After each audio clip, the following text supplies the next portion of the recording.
Testing, testing. Hello. I'm not sure how many people are going to be listening to this, but I'm just going to be moving forward with it anyway because, hey, might as well. This is basically going to be a glorified catch-up video. Really just a catch-up stream. I had hoped maybe there'd be more people around, but it seems like almost no one seems to be around. Joe is going to be joining me in a few, which is like, yay. Grayshot may also join as well, so, if they come along, we're probably going to do a speed up. But generally, the plan is to catch up. Like, we had done, 418 to 420 in the last video. And even like a few of those I had to just do myself. And then we had a group discussion for 420. And now this is just going to be, like, again, just literally just go through all of Yamato Month, go through all the more recent stuff, go through all the, like, new announcements. And if someone like GBR or Harley happen to step in, we may do the KBCEs as well. And if not, I don't mind holding those off to like a later point. But that's it. I will just try and just general catch-up video for those that don't like keep tabs on Tolkien or whatever, or explore the forums or whatever. So it's like, yeah, if I miss anything, oops, that can't be helped. But oh well. But nevertheless, though, until someone else arrives, hello everyone, I am your host Kaiju, and it's just me for right now.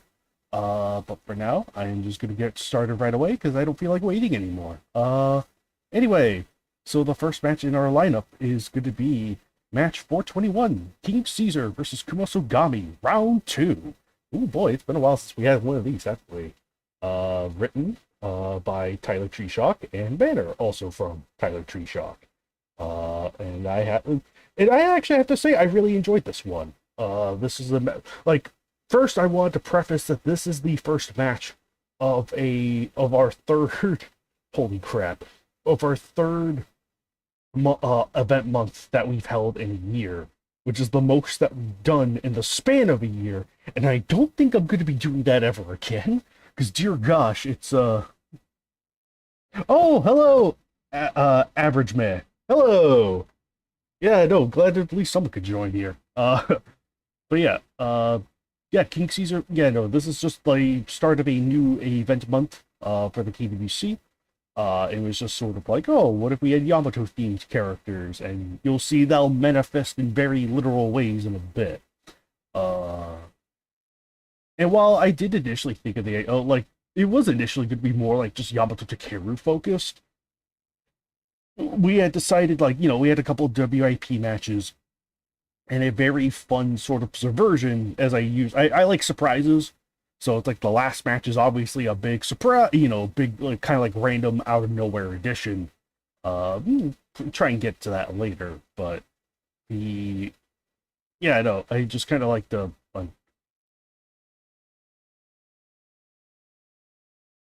it's okay, yeah, no, I mean, surprised this got a sequel, but some of these matches get sequels anyway. Oh yeah, no, this is part the great anything almost anything by Tyler Tree Shock tends to be a sequel to one another. His series of matches tend to be just continued from something else different. So it's like this is this match is a continuation of another match, was a continuation of another match, and blah blah blah. Uh, but this part in particular is part of a new arc that focuses kind of more on like sort of like a mythical, kind of like mythical rise of Orochi and his return. Is the oversimplification that I will give it. But for it's like there's more to it, but yeah. Band of King Caesar versus Kumosagami round 2, I think is a lot of fun. Definitely better than the original. But freaking like I like the story. I kind of like the story of how this one goes about. I actually didn't mind this one. Like I actually kind of enjoyed the some of the story beats, and then the fighting is like good stuff. Like both characters are solidly represented, and yeah, no, I just like the way it just went about. I really like the banner too. Freaking yeah, no, yeah, no, I like having like the fires around King Caesar and then Kumosagami charging his arrows and sort of like the concept art anatomy work in the background there. Kind of it helps fill up the space too, and including sort of like the like Japanese text that's on there. It looks really nice. Hi, Joe. Who the fuck are you talking to? People. There are actually people in the chat right now, so hurry. I'm not alone. There are people here. Are you talking to yourself? Oh my lord. But yeah, no. King Little Caesar says the banner is sick, and Average Man says I like the illustration in the back. Yes, no, I think it's a nice. It's a nice visual highlight compared to nice sort of visual highlight. And I only just now noticed that the kanji and katakana are sort of like downwards, uh, vertical style. Only just now noticed that. Like, bruh, how did I not notice this sooner? But yeah, no, I just really like the match. I think this is a nice solid entry to Greyshot's series, and it's just a fun time by itself. It's been a while since I've last read it, so specific highlights aren't quite. That's the unfortunate part. It's like, unless it's a match I had like direct participation in or made myself, I don't have the strongest recollection until we get to the more recent stuff. Uh, so Man. yeah, no, it's a case of bruh, a massive case of bruh. But yeah, no, so it's like sadly I'm not gonna have like too much to say. But again, this is sort of like just speed run, just gonna try and get through to the end, and so if like at least Gray Shot comes on, then he can definitely give much more insight and details with his matches, since these are his matches. At least this one and the next one, at the very least. So yeah. Unfortunately, he is over in Jeez, Lowe's right great now. shot. He is over in Lowe's right now. Jeez, great. Oh, go ahead, go ahead. Sorry. No, go ahead, go ahead. Jeez, great shot.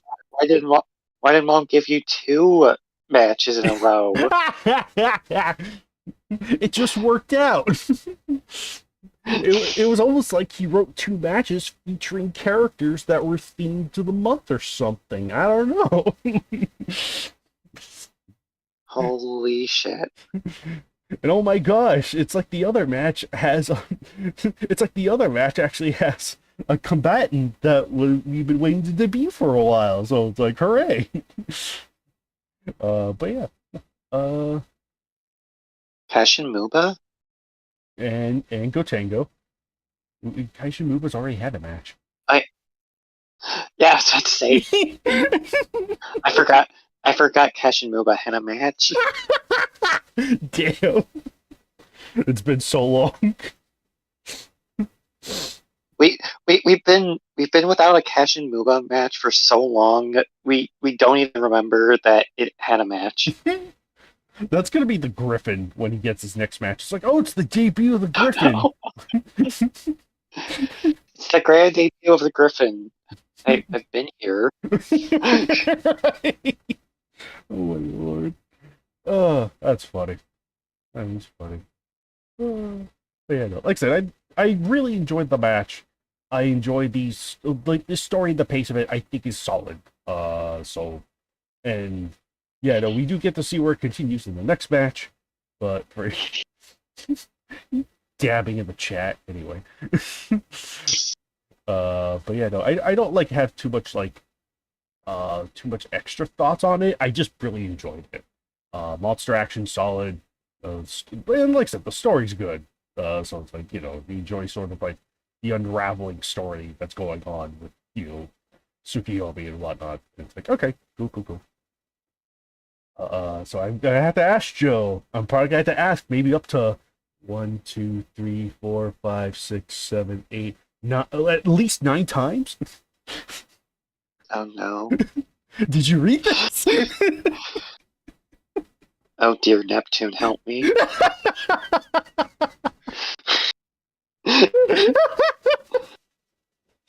Well, Kaiju X, I really like the banner.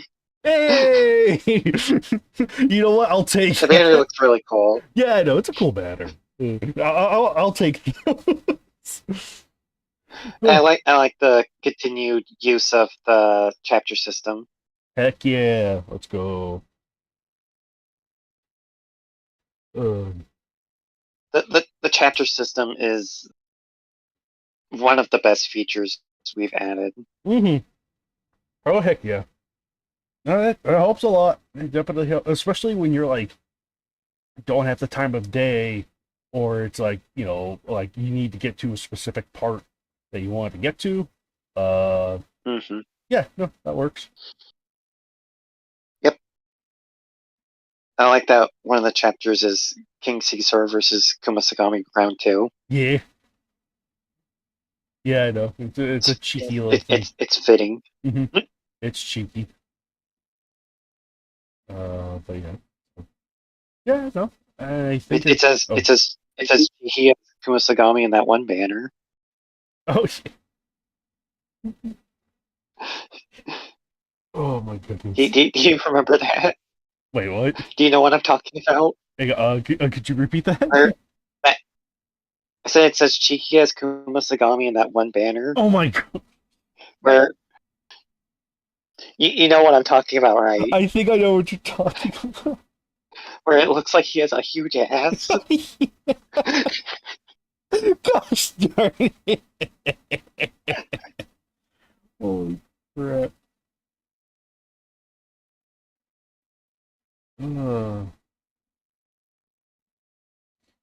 Oh my gosh. Yeah, no, that's funny. But yeah, no, like I said, solid story, good fight. Good fights, I should say. But friggin' yeah, no, it's like, okay, let's see where this kind of happens with the next one, which we'll be shooting right on over to match 422. Oh boy, yeah, Kaiju Muba versus Godzilla Jr. and Gotengo Universal. Banner, written by Tyler. The debut of Godzilla Jr. Oh, clearly, yes, the debut Godzilla Jr., the most, the character. This is his first appearance. I don't know if any of you know this. This is Godzilla Jr.'s And first match. that's why this match is so special. It debuts a certain monster we've been waiting for, Godzilla Jr. Clearly, not the Kaiju Muba. I mean, this is his first match too. And it's the Gotengo's first match. You don't talk about the other. Yeah, the Gotengo. We've had the Gotengo since the beginning. Not wrong. Oh my gosh. But yeah, I know, written by Tyler Treeshock and banners supplied by Matthew Williams and Tyler Treeshock. The first two, the first two were from Matthew, and the last one's Tyler's. But yeah, no, like I like this one too, but I didn't. Like I said, I unfortunately don't have like a lot of strong memory of this one as well. But I did. Yeah, no, what I kind of yeah, more or less though, like I think it was a fine match, but I didn't necessarily feel as like engaged with this one compared to King Caesar versus Kumasogabe.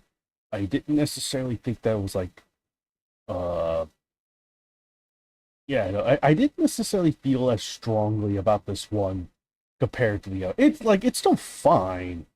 Like it's nice to see Godzilla Jr. come back after I think what feels like forever, and sort of like him. If I like again, if I am remembering this correctly, it was just basically him kind of like kind of like taking the place of his father, who's missing in space currently. Uh, but freaking God though, like missing in space currently. Uh, and just yeah, no, like I said, it's all right, but I didn't necessarily feel like as engaged with this one, and I'm not sure what it is because it's all right, but yeah, for whatever, and again, this is just a me thing. If you enjoyed it, awesome. I'm pretty sure there are a lot of people that really enjoyed it. More than confident there are a lot of people that still enjoyed it when it first came out. It just wasn't strictly for me, I guess. It is just a little weird, but it is nice to have. It is really nice to have finally like to get the Gotengo in after being. Funnily enough, this was just a part where Gotengo was going to be a bit role, but it was still kind of like it is nice to after we had finally lifted the veil of like oh no SDF stuff for the KBC. It was really nice to finally have like being able to use these super weapons in actual matches and give it to them in their participation score, basically.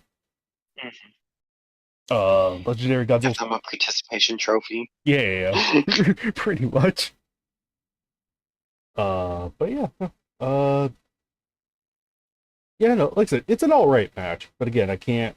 I wish these matches were more fresher in my head, but that's unfortunately what happens when you don't do KWCCs like at the end of the month that these matches come out.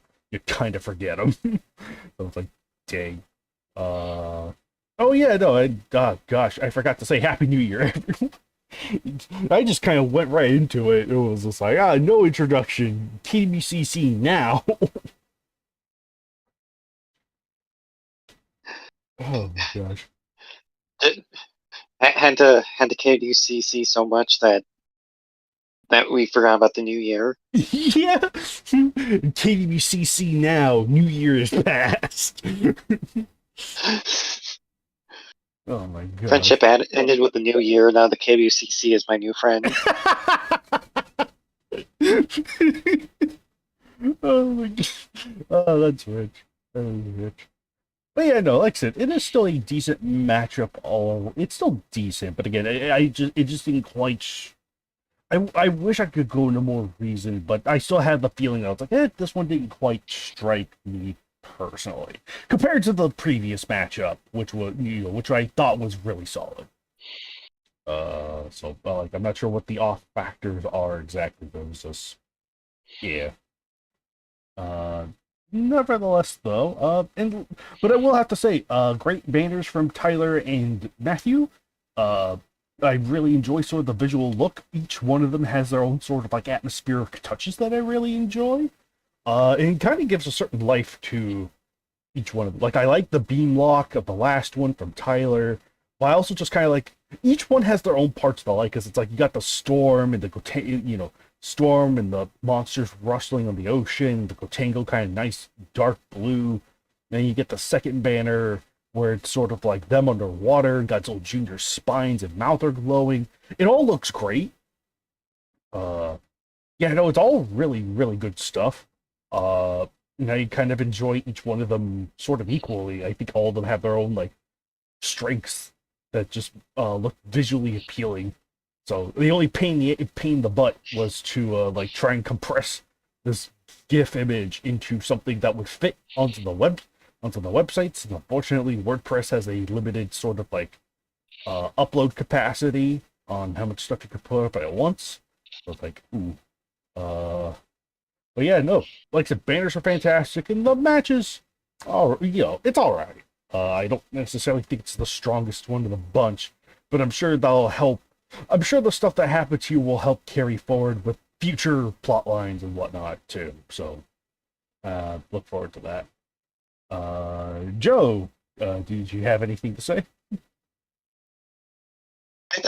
I think the banners are really cool. I'm kind of mixed on the last one Hmm. because like I am really mixed on the last one because like I like the idea and I think Cashin Muba and Godzilla Jr. looks good, but I don't know about the Gotengo how it looks. Okay, yeah, I've yeah. seen that image so many times it just looks like a PNG to me. Right, right. It also literally appears in the first image too. Yeah. Like I'm pretty sure that's like the exact same like Gotengo. Don't get me wrong. I know there are not a lot of Gotengo images to go around. I can kind of get it. Hmm. Because on one hand, because it's like by that, I'm trying to remember. Oh my gosh! Hold on. I'm only just now noticing the background of the third one that you get to see Legendary Godzilla. What the fuck? Yeah, I know Oh, he's like right back there. I never noticed that before. Subtle. bro's just chilling. Yeah, bro's chilling, just like in the match, chilling. He just doesn't give a fuck. But yeah, freaking Um, and I do have like one quick thing to say about the Gotengo. mhm. It has nothing to do with the match. But like one of my early Toho Kingdom memories, Mhm. unfortunately, Oh no. was I saw that something I could do is that I want if I want to see a combatant in a KUC, I could ask Anthony. Like, so I just I just fucking teenaged me. Mhm. I emailed Anthony through Toho Kingdom and asked, can the Gotengo be in the KUC?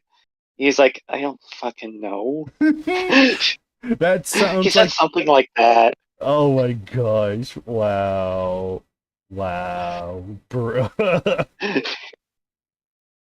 Oh my gosh. I mean, that sounds, wow. That's funny. I don't remember exactly what he said, Right. No, but I mean, it that, was something like that. right. No, I mean, it's like, I wouldn't have, like, yeah, at the time there was a no go to, like, super weapons policy in the KDBC. During your teenage years. Yeah, I know. Yeah. That's still a funny story to share. That's just like, how it took Mhm. so long for the Container to be formalized as a combatant. Even though it's had, like, a bunch of, like, participation, basically a bunch of Yeah. participation, like, awards, like, in past matches of 108. And Hmm. like, good gosh, there's so many matches the Gotengo's been in before here that I wish all of those were actual Gotengo matches, but it can't be helped. Times were Right. different. But hey, Times are changing. but hey, at least the Gotengo gets a chance to shine, and we can actually just Hmm. kind of move forward with it. So please, again, I do encourage Gotengo because I think like super weapons such as the Gotengo or the Super X, I think are important. And likewise, Hmm. they're not the assholes or the maser cannons where they're just meant to be destroyed in like one hit. It was like these are clearly sort of like important. These are almost like monsters in of themselves in a way, and I think are worth sort of significantly highlighting. And plus, the Hmm. the way you can construct a matchup with the Gotengo has like it's very similar to what you do with the mecha, but it just feels very different compared to like your regular mechas like Mechagodzilla and Mogira and so on. There is just something different about it. Uh, Right. so it's like, And it does have a lot of prominence in like Final Wars mhm, and Godzilla Unleashed. yeah. Hey, there's a lot. Gotengo, especially Gotengo, is like prominent in general. Like not just Hmm. as like just not just in the Godzilla series, but even as like a Toho like kind of it's like another Yeah, like and like Atragon. mhm. Another like Toho staple. Like yeah, Atragon. It was used Hmm. as the influence for the Goten from War in Space.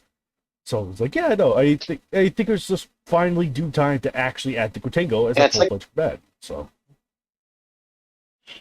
yeah. mhm. Hey, oh, what were you gonna say, Joe? I thought you were gonna say something. Oh, or I know that you said atoll, but it kind of sounded like you said asshole. Gosh, dude. Oh gosh, such a goober. You're such a silly goober. But yeah, I see King Little Caesar say same here, and I'm assuming that he is agreeing with me. yeah. No, That I it think. sounded like you said asshole. No, I think, but yeah, for you to what you call it. I'm gonna read a couple of the comments real quick before we move over to the next match in our lineup. Uh, had it not been for match 334, this would have been a huge, not overhaul of adding new combat. I think that's not the right word, man. It would have been a huge like addition Damn. for new combatants, but not an overhaul. Mhm. Much like Super X, it's so weird to see the Gotengo finally getting added as a combatant, and I can understand that, especially, and again, with the position it's been in for so long, that does make sense. Yeah, Uh, the Super X is also a huge like staple in Godzilla mhm. media. Yeah, for sure. And it's all been kind of like independent too. It's not like this jobber weapon that goes down and dies necessarily. It's like Hmm. it holds its own prominence in the same And way it a giant monster would. Oh god. and it's been like it's been prominent in like three movies too, Hmm. in three different forms. Yeah. So. So it's not like it's not completely like the Gotengo because you get more of a variety of them. Mhm. Yep. For sure. But yeah, for you to King Little Caesar says in regards to his to the images he used for his banners, he says that the images I used for Godzilla Jr. are from a SH Monster Arts that I own. So yeah, those are his personal figures that he had posed himself, which all do look Hmm. wonderful. I, I I always love hearing that from banner artists. I think it mostly is from Soul, but I love just like the idea of just using your own figures No, for the banners. it's great. It's pretty It's great. really neat. It's like it's all the extra work, almost like all the human cultivation, all the extra work that's put into that. And it's just like it's Hmm. great. It's great stuff. Uh, Yeah. yeah, no, King Little Caesar also says that he thinks this is his second favorite banners of 2023. They're like, hey, nice. Average Mess says, can't wait for Baggett to have more renders via whoever owns him. uh, but let's see. Yeah, just going down real quick. Reptile says, all right, let's get more Gotengo renders. Also, nice cameo from MonsterVerse Godzilla. Uh, wow, Anthony. Wow. In regards to your story when you contacted Anthony about the freaking Gotengo. Uh, Wow, Anthony. Just I don't fucking know. Really? Maguma, he says, I'm here, sorry, been late. But he says, it's been a bit since I've read 422, but I definitely enjoyed it. Happy to see Kaishin get more stuff regardless. Uh, Jesse Rigoro, hello, and I say hello back. Hello. uh, Hello, Ming or woman. yeah, and Nathaniel Metzger, I'm sorry if I mispronounced that, but really fun match. Gotengo didn't do much in this match. It did, lol. Though I am curious about if Kaiju Move will return. Enjoyed the parts with Legendary Godzilla and the reveal at the end. Oh yeah, for sure. Like I think that's ultimately up for Tyler to reveal himself. I do kind of like having Rough.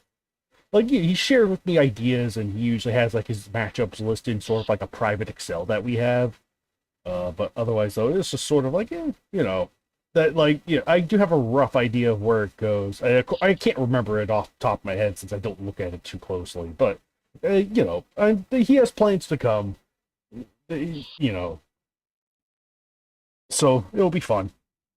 It's shaping up to be decently promising, even if I don't think the Kaishu Mumba match is its strongest outing. At least, again, in my opinion. Uh, but yeah. Yeah, no. I think with that said, we could probably safely transition from 422 into the next match in the lineup. 423. Atsuno Ikusagami versus Destroya. Uh, Match written by Matthew Freese, our beloved GBR, Rest in Pepperonis, and banner from Landon Soto. Uh, whew, Yeah, no, this one was like kind of like a slightly older one from Freeze, but it was still kind of like nice and like there's a nice brutality to it that I really enjoy. It was nice to have Atsuno Kusagami just fight Destroya in sort of that classic yin yang savior versus destroyer sort of like matchup. But it is still nice to be like, oh, bringing like Atsuno gets to be a badass, Destroya gets to be a badass, everyone wins. Everybody wins. And by wins, we really just mean draw. I was gonna say. Oh goodness, but yeah, for yeah, no, 423. Like I said, just solid sort of like pseudo philosophical stuff of destroyer, the destroyer, and Atsuno the hero. Atsun hero. Destroyer the Destroyer. Yes, that's what I said.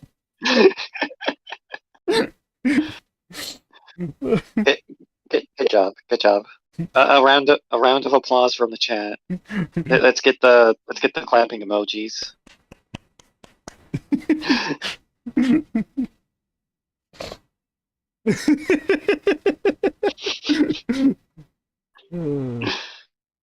Well, Nagoder. Oh my gosh, Nagoda! all right, good. I can hear you guys. Yeah, no. Yay, Nagoda joins! Yay! Quick. Okay, before I go into any more of Atsuno versus Destroya, which granted I probably don't have a whole lot more to say other than the fact that it's good stuff from GVR, which was probably going to be about the amount I'll say anyway. Nagoda, do you have a quick recap? What did you think of 421 and 422 if you read them at all? Which one? Give me a moment. I'm opening up the KWC page so I can see which ones those are. Those are King Caesar versus Kumasagami round 2 in the Kaishu Muba match with Kotengo and Godzilla Jr. It's the beginning of Yamato month. We're in the middle of Yamato month right now. Oh, okay. Okay. So King Caesar Kamosagami round 2. It's pretty good. Surprisingly, it's surprisingly long for a two monster match. Let's see. As the banner. Oh, I like it. I like the Mothra symbol in the sun over there in the Yeah, banner. I forgot to point that one But out, but yeah, no, that's another like yeah. fun detail for the match. the anatomy charts in the background as well. Mhm. Yeah, it's a pretty fun match. Really good banner. Let me see. What's the next one? Is you said Kaiju Muba is next, right? Yes, 422. Unfortunately, I did not read this one, Okay, gotcha. but the banner looks really good. Oh, Both of them. all three of them. All three of them? Oh, there's a third one? There's a Oh, I third didn't get one. to the third one.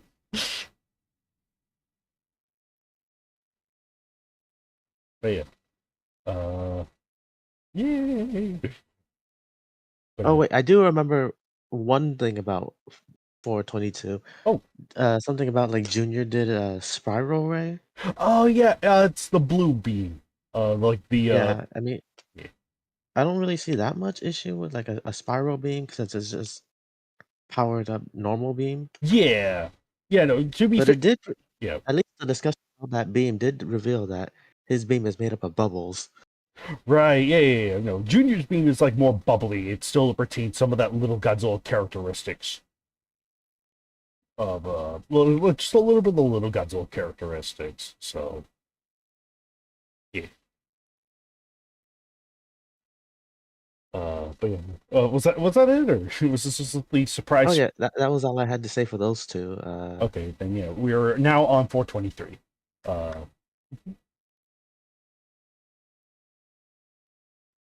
Uh, but yeah, Atsuno and Kusagami versus Destroya, which yeah, I also wanted to say, but I wanted to wrap my thoughts up with that real quick. Like I said, match is solid. It's good stuff from Matthew. Good job, dude. I like the banner from Landed Soto, our beloved Ultimate Ditto. Again, also just really solid banner. You get some nice movement from Kusagami swinging the sword, and you get the nice bleeding slash of Destroya. It looks like, oh, that's brutal. So, good stuff. Good stuff.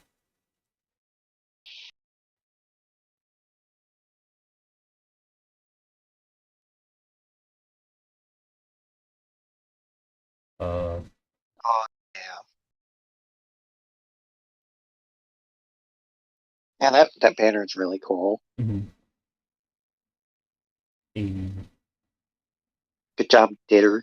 but yeah, yeah, no, do you have any additional thoughts for that, Joe, or pass it on to Goto? I I, I kind of feel like I do not know why this match felt like a long time coming for me. Oh, I really? do not know why. Huh. Like I always imagine Atsuno like fighting this Destroya or like Space Godzilla and stuff. Yeah. Like Eh, this is one of those matches where I'm surprised it hasn't happened already. yeah. Huh. Yeah, I'm surprised it hasn't happened like this fast. I think there was like the one where it was like with Orochi as well or something. No, that was back in. Yeah, Never that mind. was Bagan. But Gotta yeah, do Big Con now. this this feels like it should have been made a long time ago because it's basically a god versus what people call the devil. Yeah. I think, yeah, I mean, technically it was made a long time ago. It just took a long time to get to the website. To actually get posted to the Oh yeah, website. yeah. So it's like, yeah, depending on how We you look we at it. we had Atsuno versus Ganymede before Atsuno versus Destroya and Space Godzilla. If we go by the anime novel No, logic, Space Godzilla was first element. if we go by the anime novel logic, Destroya is a subspecies of Ganymed, so it made sense to have Atsuno take care of Ganymed before taking on the real challenge. It was the clan before the storm. Yeah. Can't wait to have Yogg try to possess Destroyer only to get eaten alive by all the microbes. Oh, probably, yeah. Uh, That's exactly what would happen. that'd be pretty cool for a match.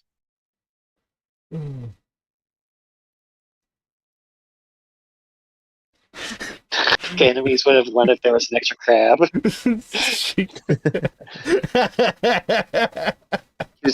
He was doing his fucking best, you bitch.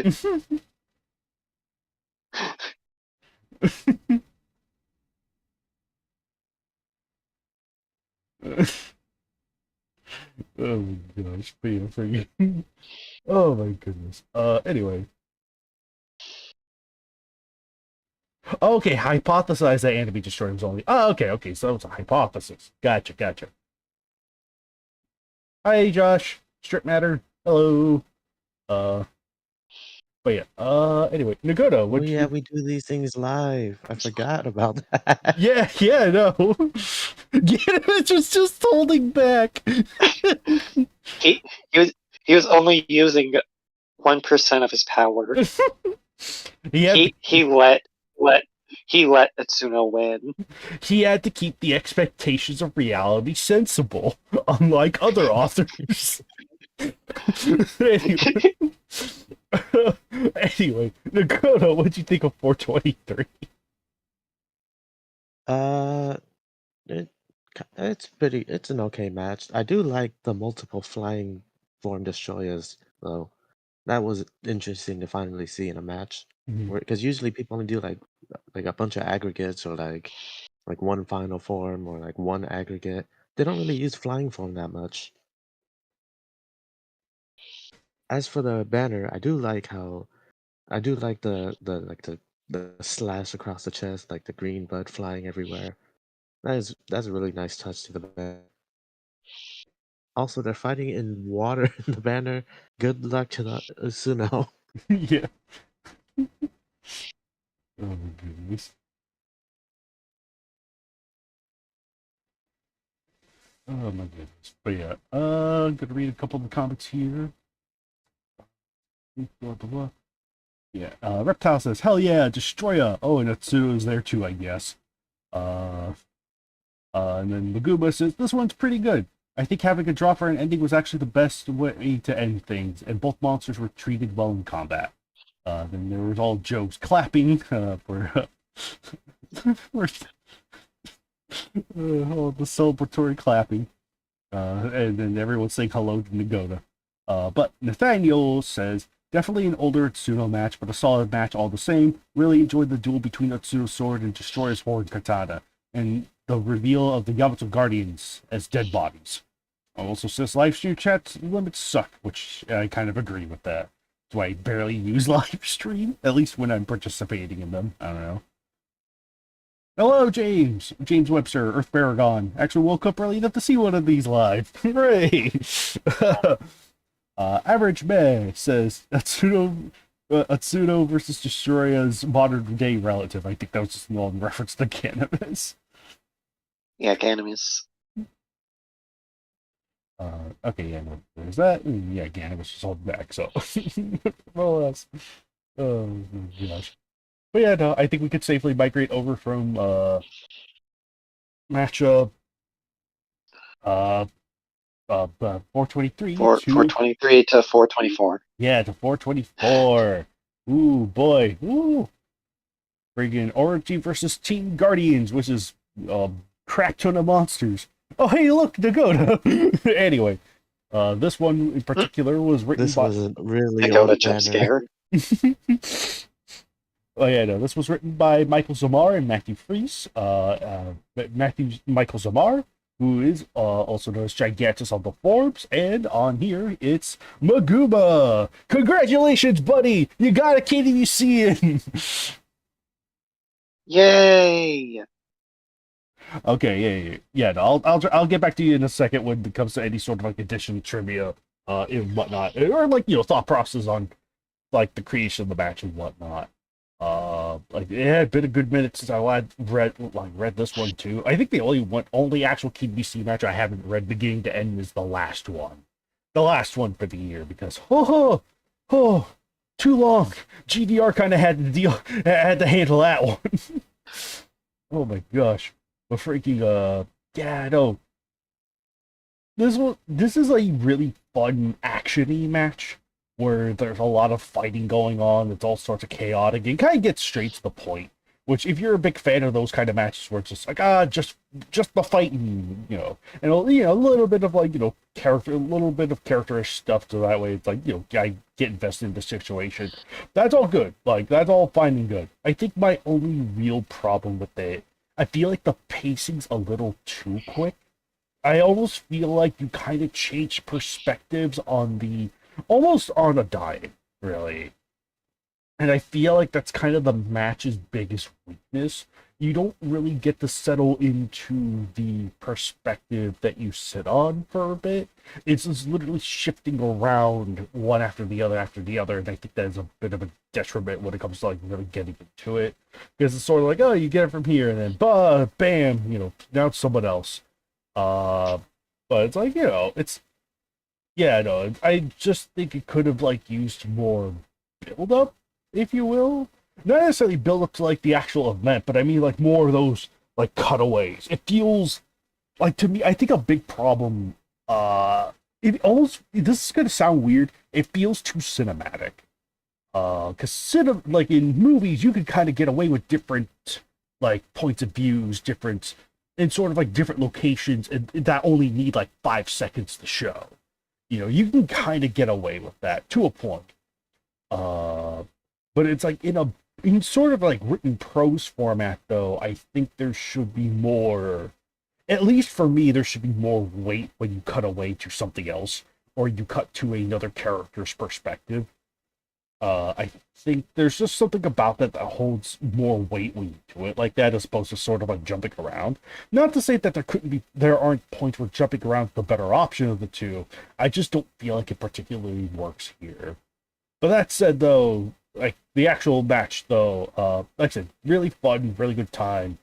Uh, I just wish that there was something that I can recall off the top of my head that was just like, oh, well, this specific part, that specific part, but it was all sort of like a giant chaotic, like a really giant chaotic, like a chaotic mess in a good way. So I think people who come for that kind of thing, by all means, fun time, fun time.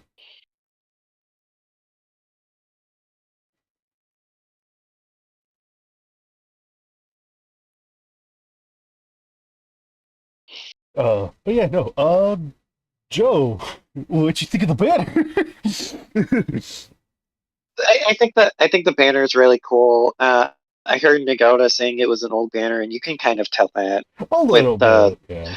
like, you can particularly tell that with Rodan's beam, how it's just a lightning effect. Hmm. Hmm. Like if this was like made probably last year, then it would have been more like Heisei Rodan's beam. Well, Heisei I Rodan's feel like beam, I can kind of see what you mean, but yeah, I oh, go ahead. yeah, it has the lightning energy, but like just just like how just like it just like points out how far like we've come, Yeah. how far Nagoda's come. Aw. Hey. I mean, the Gonna did add some new things like additional like dust fog stuff, which does help. Because I think the original Hmm. sort of like a super early version where it didn't have the dust fog stuff made it a little flat. So I'm kind of glad it was added because it gives a nice sort of look to it. But yeah, Yeah. I can see that. There we go. Found one of the Also, older images. I know. Just send it over to. Okay. Oh gosh, so many Yeah, older these versions. are old. oh my lord, I think one of them's the more recent one. I don't remember which one it is. Oh no, it's none of these ones. Jeez Louise. Holy moly. they're all here. Da, da, da, da, da, da, da, da, da. Also, I cannot look at the Varen without thinking of Monster Island Buddies. I can't unhear his voice. Oh my gosh! All right, that's right. Because like that's the one that. Oh right. Oh, that's funny. Dude, Orochi has to learn about peace. We That's have to good. protest Orochi. That's freaking funny. That is freaking funny. Oh my gosh. Also, I cannot see King Kong. Oh, he's like in the I don't back know where behind. he is. He's behind I see him. Orch's I see fire. him. I see him He's now. glowing. I just He's noticed glowing. him. Okay, yeah, no, I he's just now noticed him. yeah, I know there he I is. don't know You see why that he's son of a glowing, but he. bitch? Uh, Lightning. We'll say it's lightning. Sure, yeah, no, we'll go with that. Oh yeah, and just for funsies, here are the other. Nagoda had just shared these, so here are the other sort of other versions of the like here's version one, version. I don't know. It's not in order, but you know we really. All right, so the oldest version of the images I sent was made in 2018. Jeez, Oh Dang, wow! that is old. right. Oh, holy. Wow! And then yeah, I remember we had to swap out a couple of times So because it this was like match has been sit. Yeah, yeah. this match has been It sitting has here been in since dormant. Mhm. around like almost 8 years. No, 6 years almost. Jeez Louise. Holy About shit! Right. Then I remember there had to I be maybe last. modifications because we retired Show of Aragon at the time. Uh, I do love how the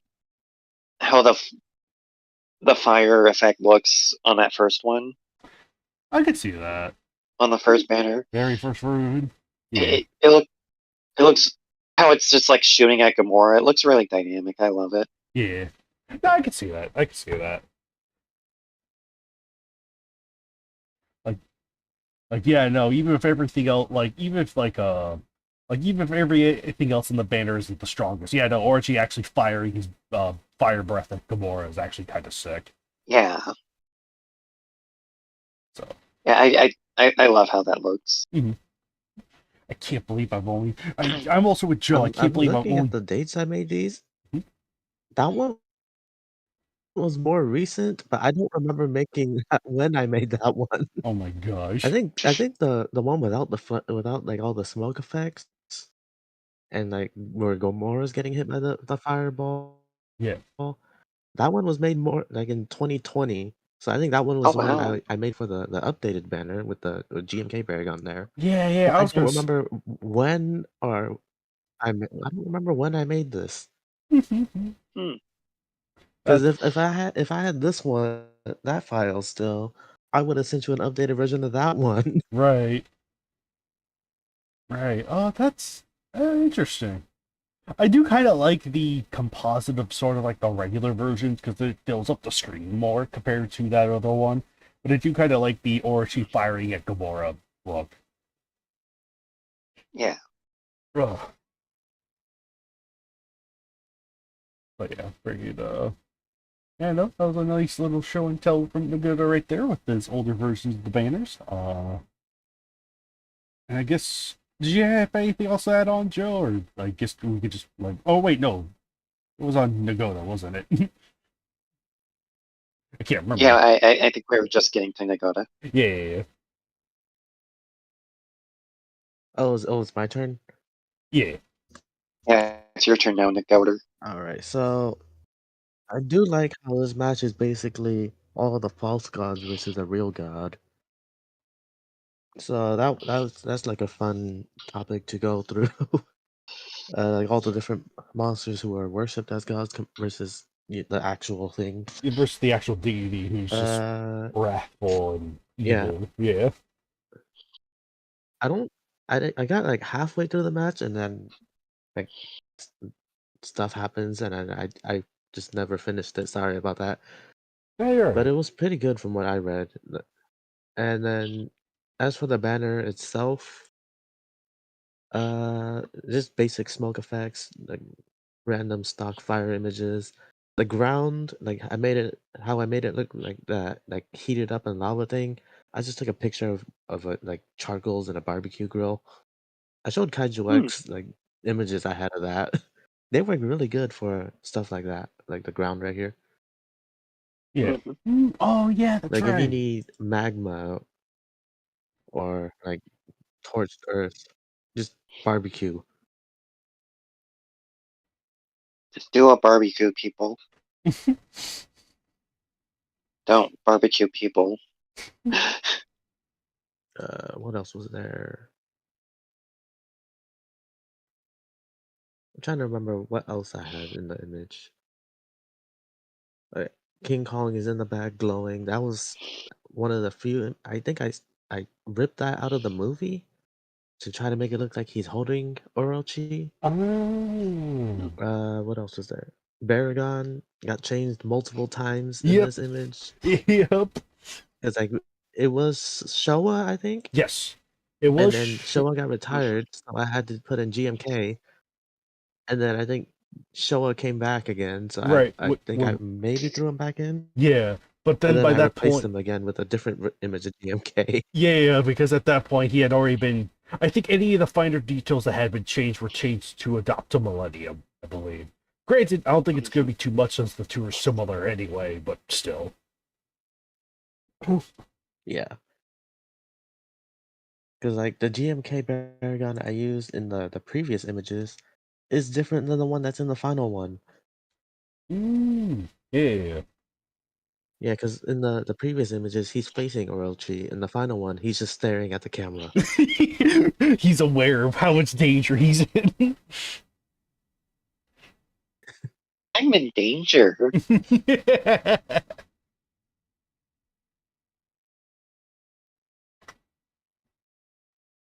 Oh goodness, that's funny.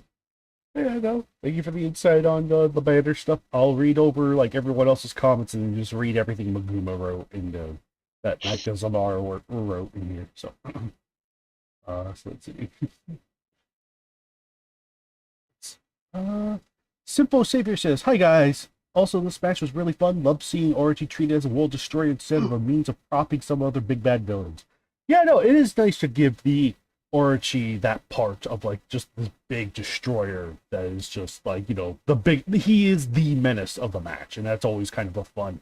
It is nice to do that instead of having him lose to like another big bad. So like, yeah, no, I get it."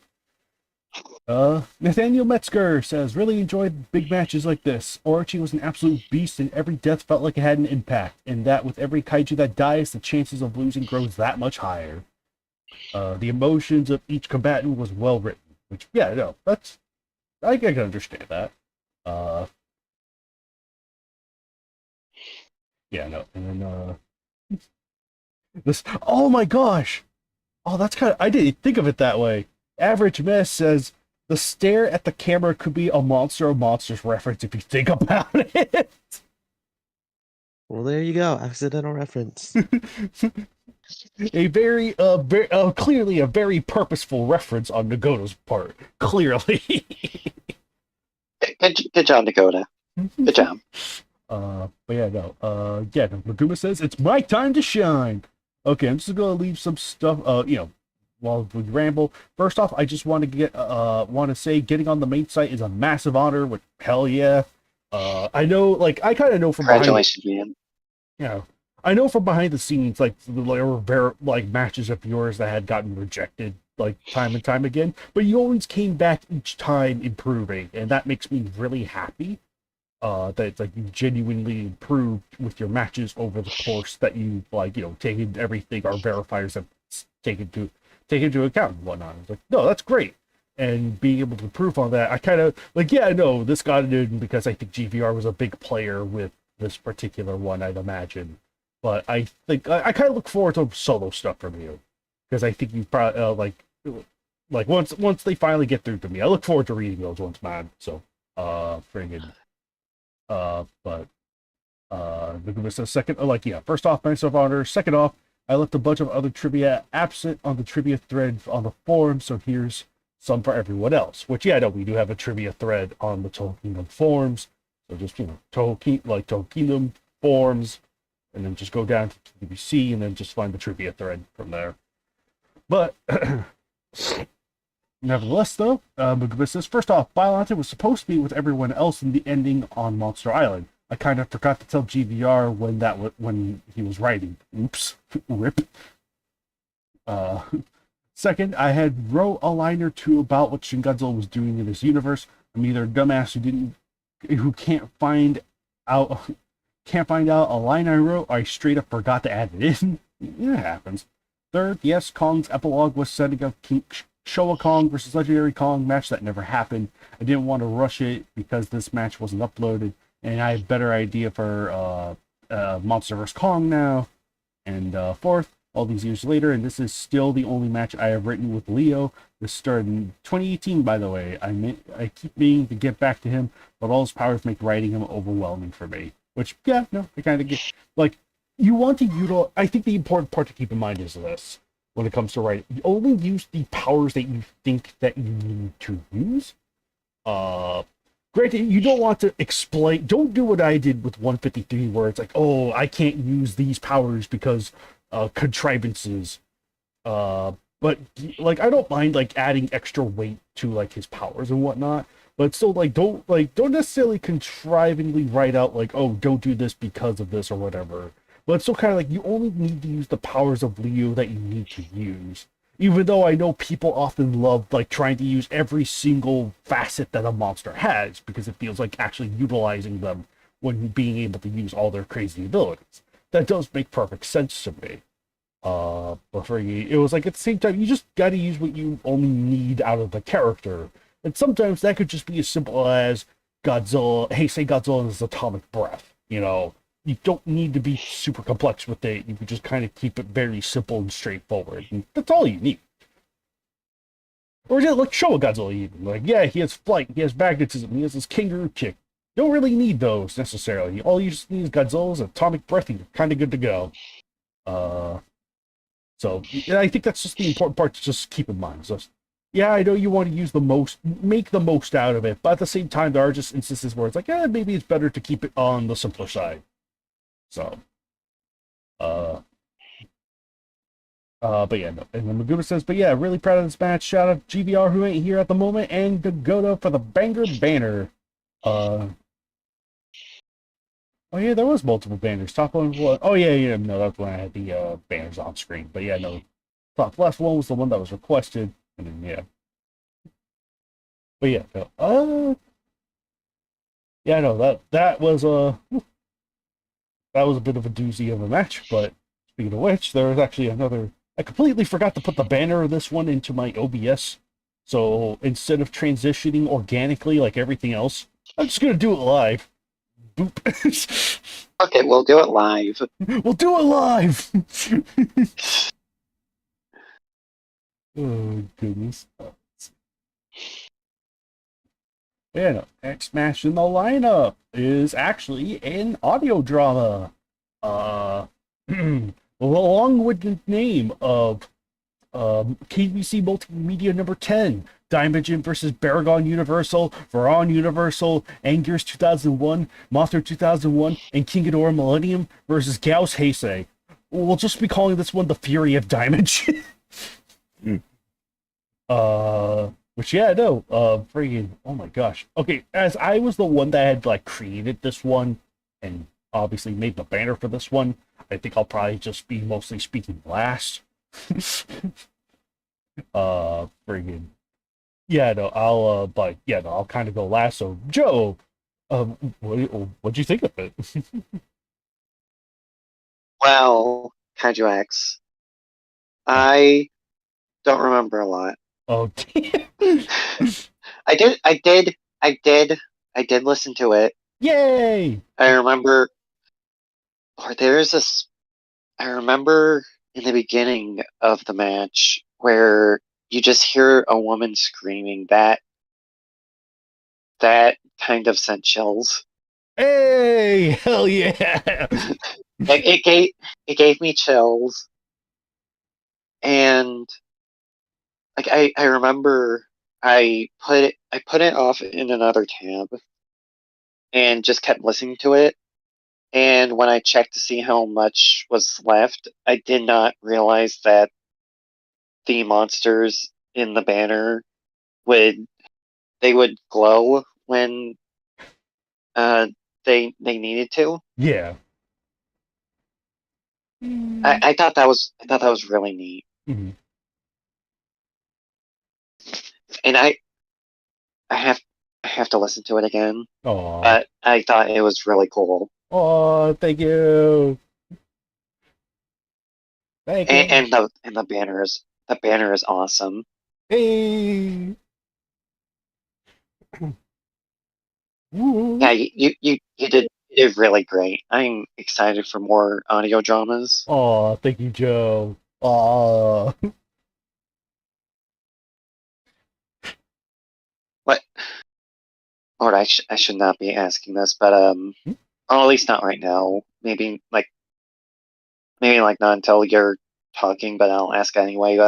Do you have any like?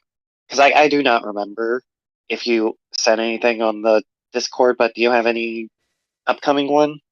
Upcoming audio drama? Not upcoming as of now, but I do have a couple of ideas planned in mind. I obviously want to do more audio dramas because I kind of love doing them. That said, this one Hmm. was kind of exhausting for me because it's like literally trying to balance out 7 different characters. So I was like, "Whew." Right. I may try to do it much more simply, so that way, even if I don't have to rely on a narrator, it could be much easier to follow. Uh, but yeah, Hmm. so.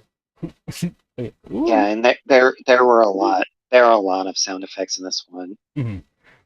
Yeah, no, okay, yeah, no, I'll try and just say more when it's my turn because I do have everything is Hmm. purposeful. That much I'll say.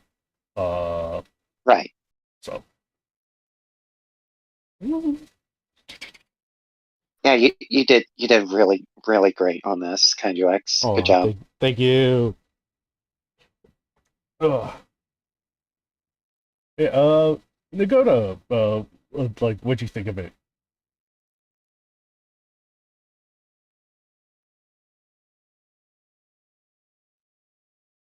It was so good that Nagota's speechless. He's muted. Damn. He muted. Rip. Uh, in that case, then I'll probably get onto it then. Which, yeah, no. I Oh, was muted the whole time. oh my gosh, Nagoda!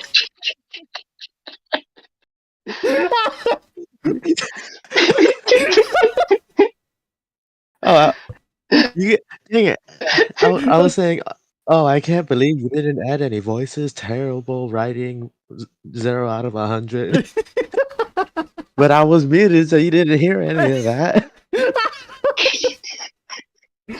Oh my gosh, a true TVCC moment right there.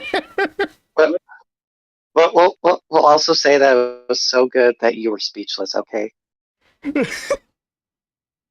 Yeah. Okay. So I really like how I really like the no voices, no talking thing, where it's just like music, no sound effects. You can just listen along as you like do something else. And you probably won't miss anything because you don't have to listen to people talking. You're just listening to monsters fighting. This is the dream for all kaiju fans who don't like the human parts of the movies.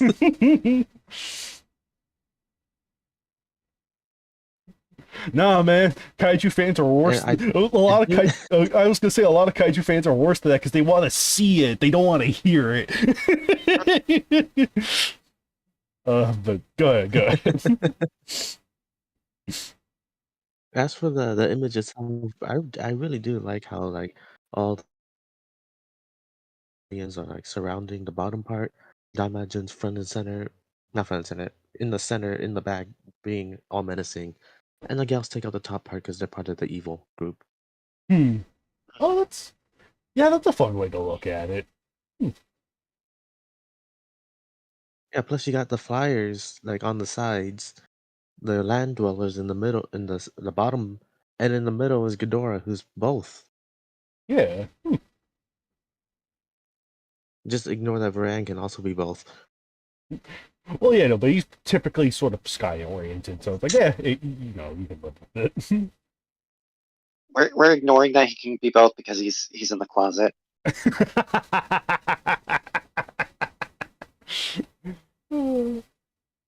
Hey.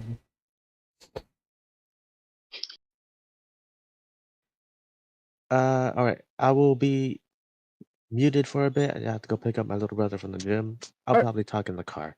All right, gotcha. All right. Okay. In the meantime, I'll give you the opportunity to kind of go into detail with this particular match because again, this was one I had done mostly by myself. There were two things I had wanted to do when I was on the outset when I was making this. It was like one, I was like, as much as I loved collaborating with Alex Harley and Nagoto with the Anguirus versus Godzilla versus Anguirus audio drama that we had released earlier this year.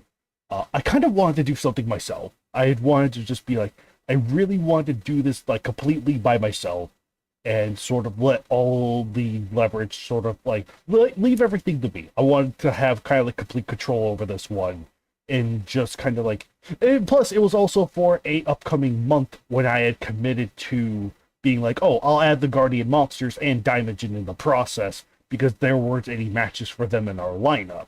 So it's like, okay, I'll take on that responsibility, and then freaking, oh boy, yeah, no, that was a challenge. And then you can imagine that was even more of a challenge once the actual month went live. So imagine for a moment that I have to complete an audio drama in the span of a month ish when it was like they're on the banner for the main thing. Their match wasn't done yet. So I'm like, whoo. It took a bit. But thankfully I was able to get it done in time in the way I had more or less envisioned it. But yeah, another part of the reason I had no narrator was, well, it was simple. It was just more production effective to kind of keep the creation of the match moving along at a good pace. And actually, yeah, in regards to the woman at the beginning, technically, there are two things I have to point out. One, every audio bit of the woman is all sort of like stock stuff from, I think, freesound.com, I think is the website. It was just so I just sort of looked up like woman crying or whatever, and I just found the thing that worked best. And technically, there are three women that played the part. One of which, two of which weren't identified, so that's why I kind of go with the Jane Doe sort of a credit at the beginning. So because there are two other sort of like one breathy part, and then I think when the woman is like going, but it was before she starts sobbing. It was sort of like the panting breathing was by a different actress. I just made voice adjustments to make it all sound kind of consistent. But yeah, no, so that's so drink that one. And I was like, oh my gosh, the one woman that's crying was played by three different women, which were all stock sounds. But yeah, for you, Three different stock sound effects. yeah. Gee, Geez, Kaiju X, how come Mom lets you use three stock sound effects? But yeah, no, like, and another big thing too, like, there were a couple of early ideas, like, I was gonna have like different visual representations of like the fight that happened, but that was the equivalent of like making a bunch of different banners, and I just did not have the energy for it. So very fortunately, I'd conjured up the method of sort of like highlighting each of the monsters visually on the actual like the video to indicate who's doing what action. If you do pay close attention, everything does kind of come together. Yeah, everything does kind of come together in a nice way. But friggin' yeah, no. Other like once I got that going, it was just a matter of like how do I keep a good pace with this? What are the best outcomes? And even like the actual final ending changed considerably over the course of the fight.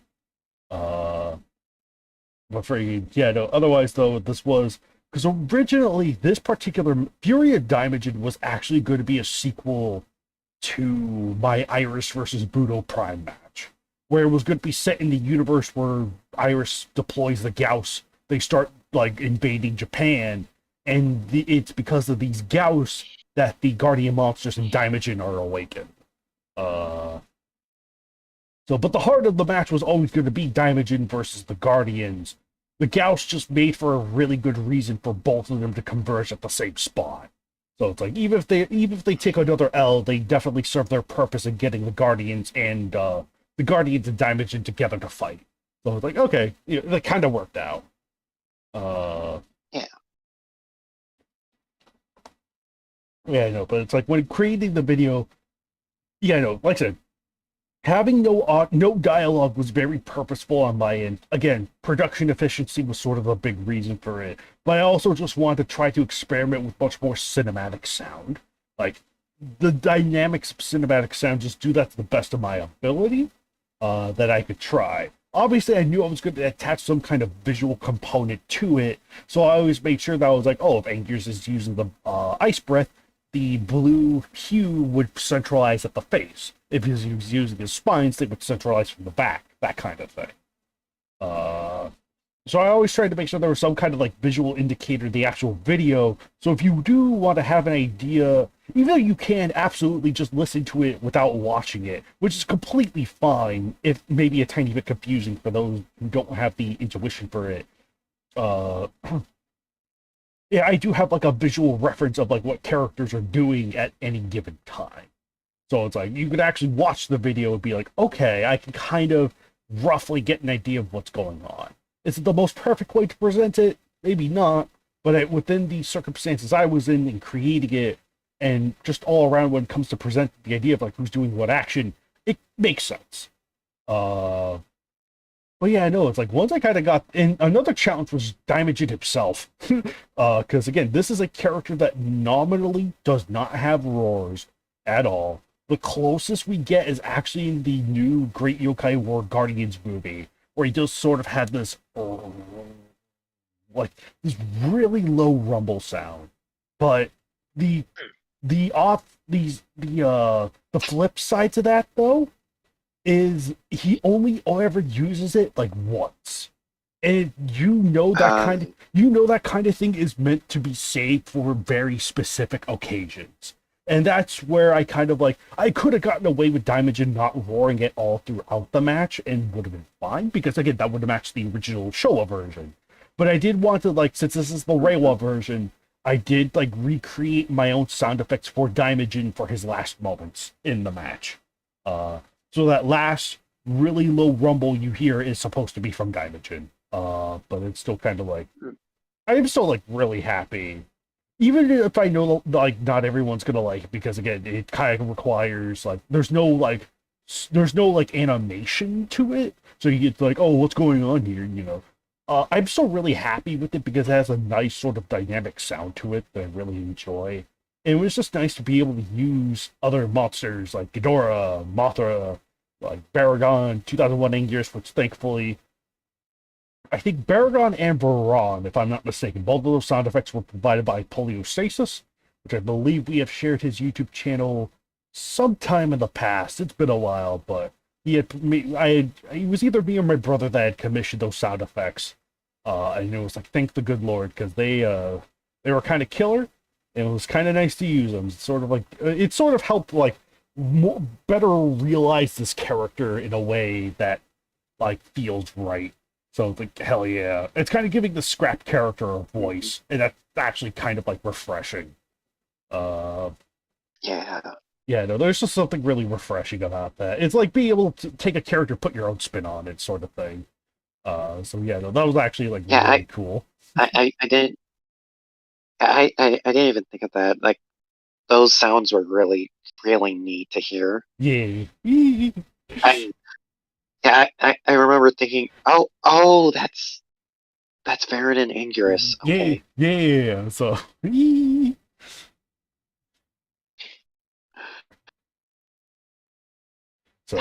I thought that was really neat. Mm-hmm.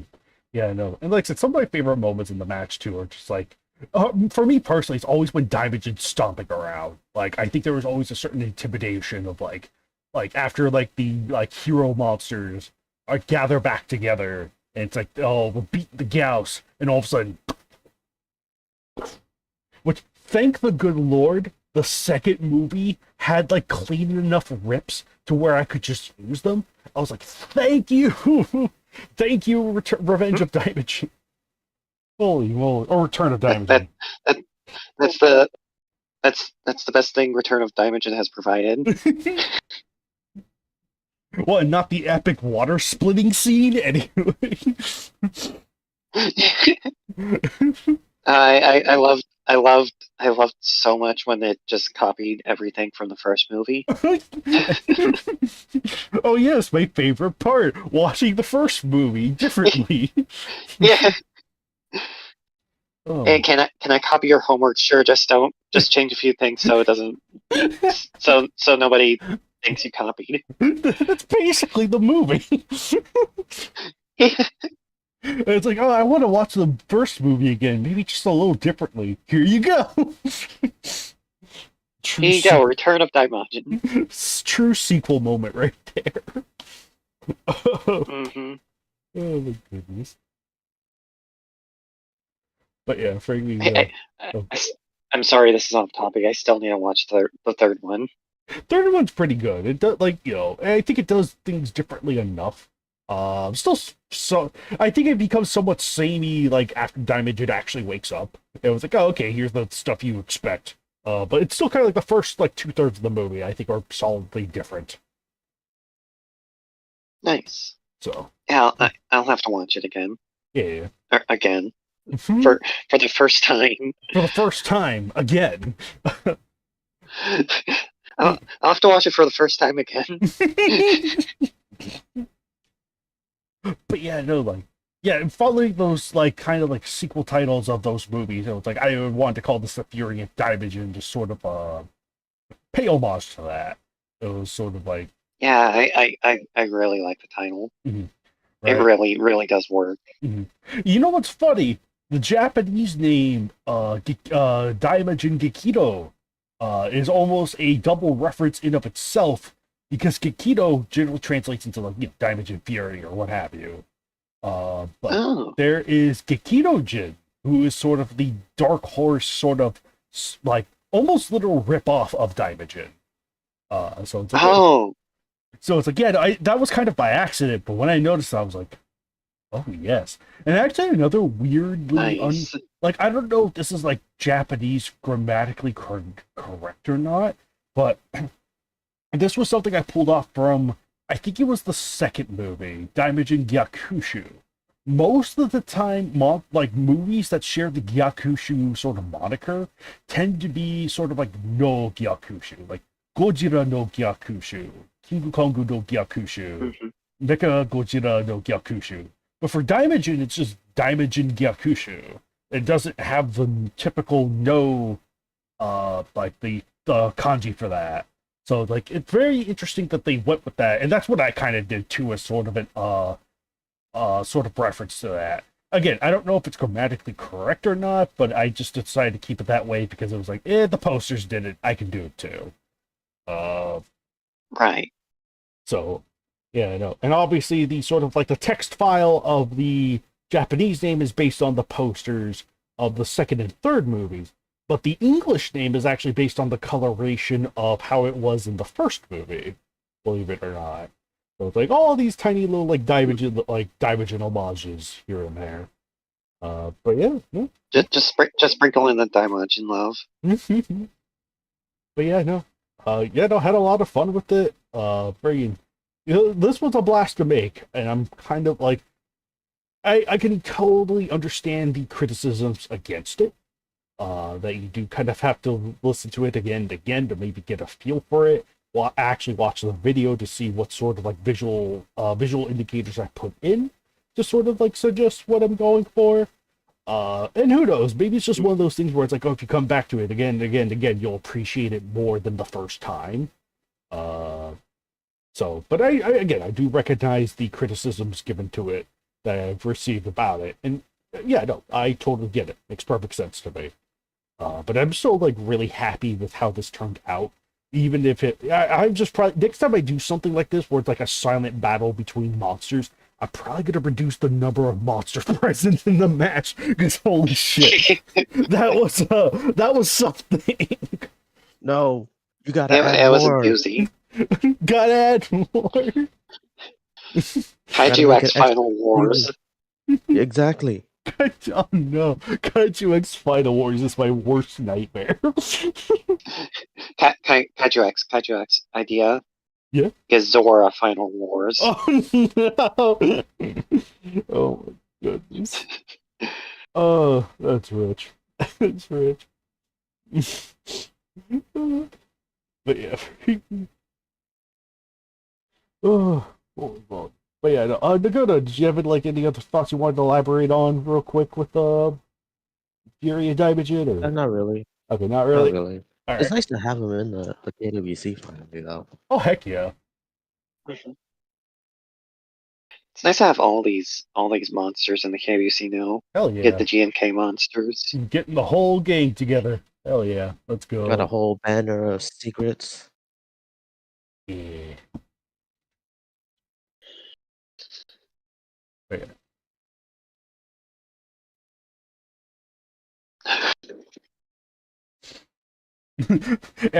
James Webster says everyone versus everyone 3, the audio drama from hell.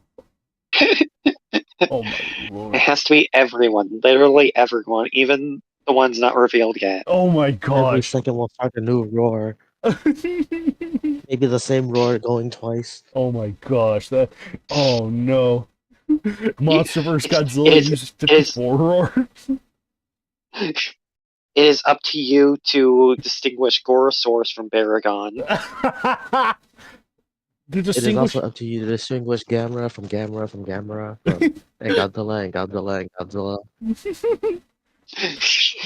G54, Especially if it's Godzilla versus Godzilla. G54, Monster vs. Godzilla, and Shin Godzilla third form are all just using G54 roars.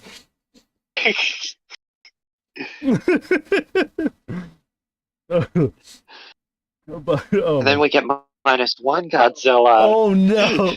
Oh, you know, the one that one person said you're guaranteed to include? That's not how we work! Oh my lord, that is funny. That is so funny. Oh, oh holy crap. But yeah, no, I'm gonna read for the comment section now. It's like, ah yes, the first KBC match with Komatsu included in multimedia material, like debut in the multimedia material, which that is correct. This is the very first match to actually have a multimedia debut. And thankfully, with the next multimedia match that we'll be getting to in a bit, it won't be the last. Average man after I read the name, Jesus Lord. But yeah, for you, yeah, no. King Little Caesar says, "Ah, yes, debut of my third favorite kaiju of all time, being Daimajin." Heck yeah. Joshua Strip Matter says, "When King Ghidorah said B B B B B B B, I felt that. Words from a real one, right there." Words from a real one. They hate him because you you may not like him, but he spits straight facts.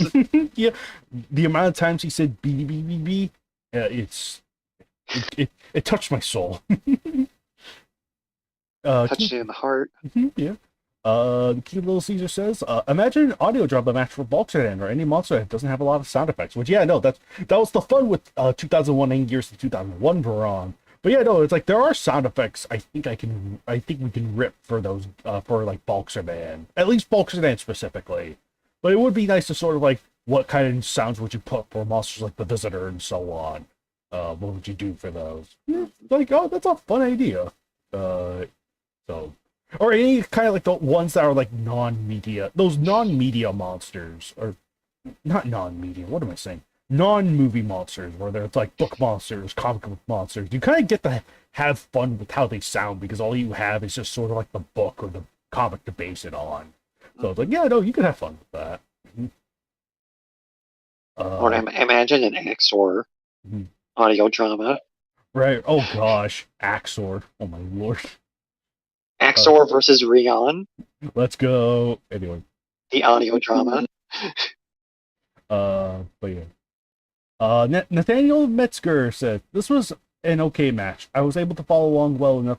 I do remember wishing that this was written because to me, I think it would have helped me picture the fight more, but that's just me. And again, totally makes sense. I understand that something that's like maybe like having a narrator would have helped. In an early draft, I did have a narrator in mind, but I didn't. Again, production wise, I wanted to keep it going, so ditching the narrator just made the most sense. And plus, being able to do an all sound effects audio drama, I think kind of like it challenged myself to do something different. compared to what had been done with Godzilla vs. Anguirus. So I didn't want to do the same thing again. I really wanted to do something different. So it's like, yeah, no, that it was. So those were all cumulative decisions that I think added up to something very solid, even if it's not going to be for everyone. Which completely get it. This actually even more fun fact. This was going to be a written match, believe it or not. But I ultimately decided against it because, again, it was just easier and faster for me to produce an audio drama without a narrator. So, oh right, no, I didn't touch on the alternate endings I had in mind for this one. That's right. No, like I had at least two other endings in mind. The very first version, when this was a sequel to the Iris versus Muto Prime match, was that the Gyaos were going to win. Daimajin, basically everything would have happened as it happened, where it's like the Guardians fight a Gyaos, Daimajin comes in, exterminates that group of Gyaos, Daimajin fights and kills the Guardians, and then he would have submitted, and then he would have fought the spirits of the Guardians and ultimately defeated them. The Gyaos would have won by having another wave of Gyaos completely overrun him and just like cut him apart. That was kind of the original plan that I had in mind. As Daimajin like tried to do a final stand sort of thing, but that was the original plan. But I was like, that didn't feel right to me.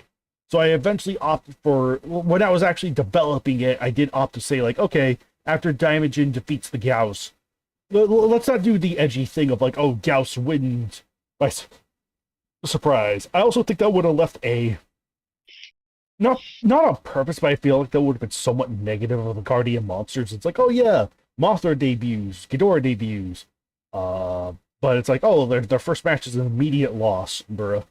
Yeah, no, the next version though was going to be Daimajin winning, because it was like, oh yeah, no, he was able to sort of avenge for the fallen spirits that the Guardians had failed to save and whatnot, or however you wish to interpret that. But it was like, I kind of thought about, literally the idea to make it a draw was the most last second decision I made. And I'm kind of happy for it, because it feels the most appropriately like, okay, the Guardian, like, you get what you get at the end of that match with the spirits of the Guardians fighting Daimajin. Which again, that is sort of the unique perk of Daimajin, that he could punch ghosts. So like the actual like ethereal spirits, like the thing that you would normally not be able to touch, he can punch. So it's like, yeah, no, that was super rad. It was really cool. And that was definitely one of the first like key visuals I had in mind, was like, he needs to fight the Guardians in their spirit form. Which also meant having to kill them off real quick, but I made sure that they did stuff when they were alive too, before that. But yeah, no, it was literally just like, yeah, no, like literally the decision to make it all a collective draw, I felt like was the best decision to make. And I'm happy with that too, because it was a good way to kind of like, put it into that particular story. It was like, yeah, no, they purify, they call him Daimajin, and then friggin', the body breaks apart and all that good stuff. It felt appropriate. Everything had been fulfilled. So it's like, it was also a decent way to kind of give all the, and believe it or not, this marks sure, this is retroactively through Millennium Baragon, but since they're merged now, they're one character, blah, blah, blah. But basically, this is Baragon's first draw in a KWC ever. Oh, And it's against he Daimajin. has been here for so He's been here for so long. he has been here for so long, but has not had a draw. That is amazing. It was almost just amazing to me that it took this long for him to get a draw. Him and I think Veron too. Well, granted, Baragon's been around for much longer, but yeah, yeah, no, thank you for pointing that out. Yeah, and Veron's. This is Veron's first draw too. Both against Daimajin. Oh my gosh. Well, Baragon failed art class because he can't draw. Oh yeah. Maguma says, oh yeah, really like this. Admittedly, I do feel like I'm going to enjoy audio dramas with some human characters, more like Showa, Godzilla vs. Showa, Anguirus, but I think this is a fight. I think this fight got the job done. Which, yeah, totally.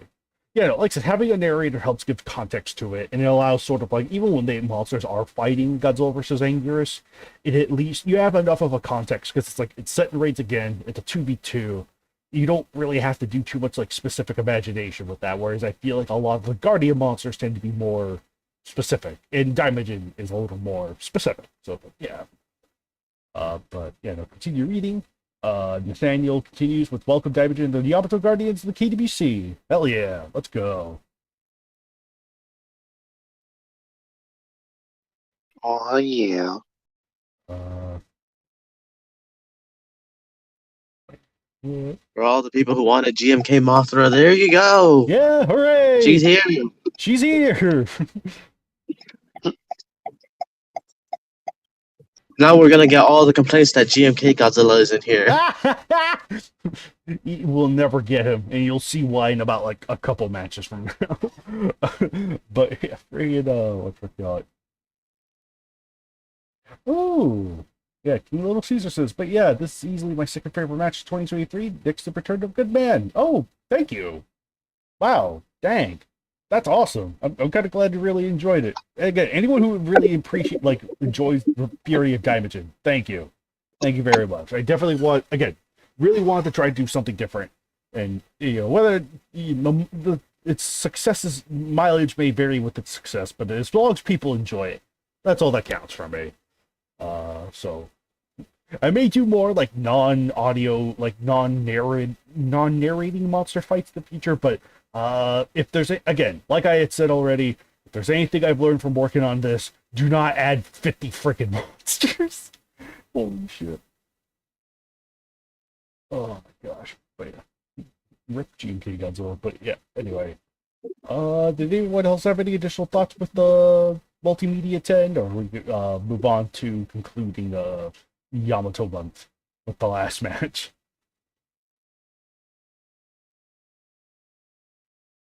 Nothing that comes to mind. Okay. Then yeah, no. I think with that said, this has been multimedia number 10, The Fury of Daimajin. We're on to the last match of Yamato month. Yamato versus Bagora.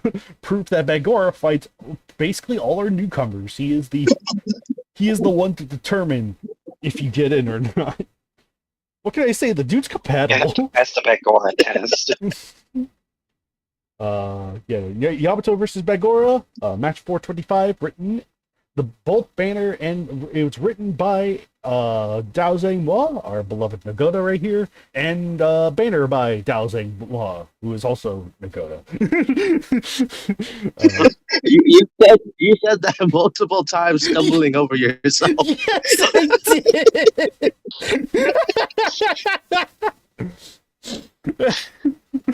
Is the oh my gosh, but I'll start off and say I kind of enjoyed the match. It was a tiny bit rushed, but even I know you admit that. I was like, yeah, you didn't quite finish everything that you wanted to. But at the same time, it's still a very solid, very solid entry. And again, I love being my surprises. So when it came to Yamato month, it was like, hey, hide the Yamato somewhere in this banner. And if you look above the tip of Mothra's wing, you'll get to see the tiny most tip of the Yamato on the Yamato month banner. But yeah, no, like I said, I really enjoyed the match. It kind of like snuggles itself way into sort of like the adventure to go to shit. It's Iskander, yeah, like the journey to Iskander, and sort of like a fun sort of like off event where it's like, oh, the Yamato comes across Bagora eating a giant space beetle, and then they fight. It's like, yeah, no, it's sort of like, it is really fun to have like one of anime's most iconic, like one of the most like iconic warships of old anime sort of make its debut here, which is funny because Toho produced the movie, but they also released a distributed movie the year before, and I was like, huh. Anyway, by the way, since you brought up the giant beetle, to the Facebook commenter asking where the giant beetle's from, giant space beetle, my OC, don't steal. Yeah. Oh, there you go, Facebook commenter. Yeah, I just needed something for Bagura to be eating, so I was like, oh, giant space beetle, is that fine? You guys said yes. Yeah. I mean, it's just Bagora eating a monster. Doesn't really matter. But yeah, no, this was a really solid adventure. It was just nice to have like the Yamato fighting Bagoran and all like the pew pew, all the fun pew pews of a giant ship. And I'm very curious if anyone saw this coming, which I don't think anyone did, because the craft was hidden a little too well, perhaps. Uh, but yeah, no, it's like, oh, it's the stinking name, Yamato November. It has the Yamato. Friggin'. Yeah, no, like I said, I had a lot of fun reading this one, and I think it's just sort of enjoyable to like have it actually uses the characters from the story. It was like, yeah, no, that's great. That's great. Yeah, I just went off the movie. Yeah. Yeah, no, that makes sense. Off the movie version. Yeah. Yep, nope, that makes sense. But yeah, friggin' really enjoyed it. Good solid time. Like I don't necessarily have like a lot to say about it, but it was just sort of a fun little space adventure with the Yamato. Let's go.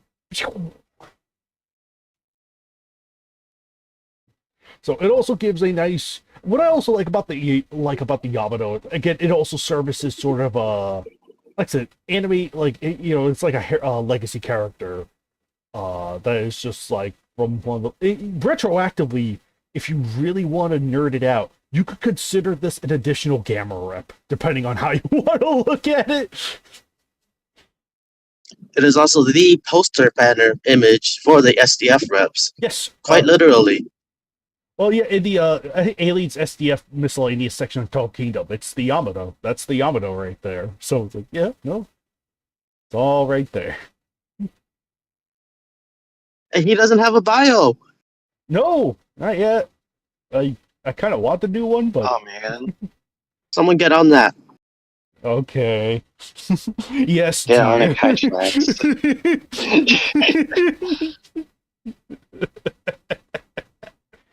Kaiju X is 3 a.m. Time to write your nightly Kaiju bio. Yes, dear.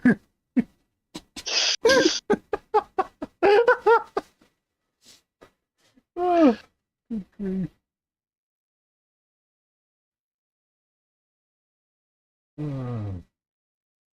But yeah, yeah, no, like I said, simple fun adventure. I think it at least captures the spirit of the movie version pretty nicely. I'm sure the originals also like I heard a lot of positive things about the movie version, which funnily enough, I'm not sure if anyone knows or picked up on this, but the director and the visual effects guy for Space Battleship Yamato is the same dude behind Godzilla -1. Hey. Ooh. Yeah. So, yeah, no. So maybe that's incentive to check it out, huh? Hey. When was that made? Oh, the Yamato movie? Yeah, the Yamato movie. 2010, I think. Oh wow. Yeah. I didn't think it was that recent. Yeah, no, it was like 2010, and then there was a Toho distributed Yamato movie that came out in 2009. So, but yeah, no, so it's like, yeah, no, it was well, you say that recent, but that was, Joe, that was 14 years ago. I thought I was older. Oh, okay. Well, yeah, no, because the Yamato series was like from the 70s, but the actual movie stuff is more like semi-recent. Okay. But yeah, no, it's like I'm just glad to have it here personally. Again, sort of like going for more unconventional characters for people to write with, and again, just to have fun with. So there will be plenty of unconventional stuff, both up and coming and oh boy, and I think you'll probably tell from recent announcements, but we'll go over that when we're done overviewing the matches. But yeah, nevertheless though, I'll read from the oh, Joe. I'm pretty. What'd you think of the match? Or at least the banner. You know how this goes. Yeah, the banner's really cool. Hey. I like seeing the pew pew lasers hit Big Bat. It's satisfying to see. Uh-huh. You did good, you did good, Nagoda. I almost said you did good banner, Nagoda. Speaking in cave person talk. Person talk. Good. Did good banner. Holy crap. Yeah, it looks really good. Okay,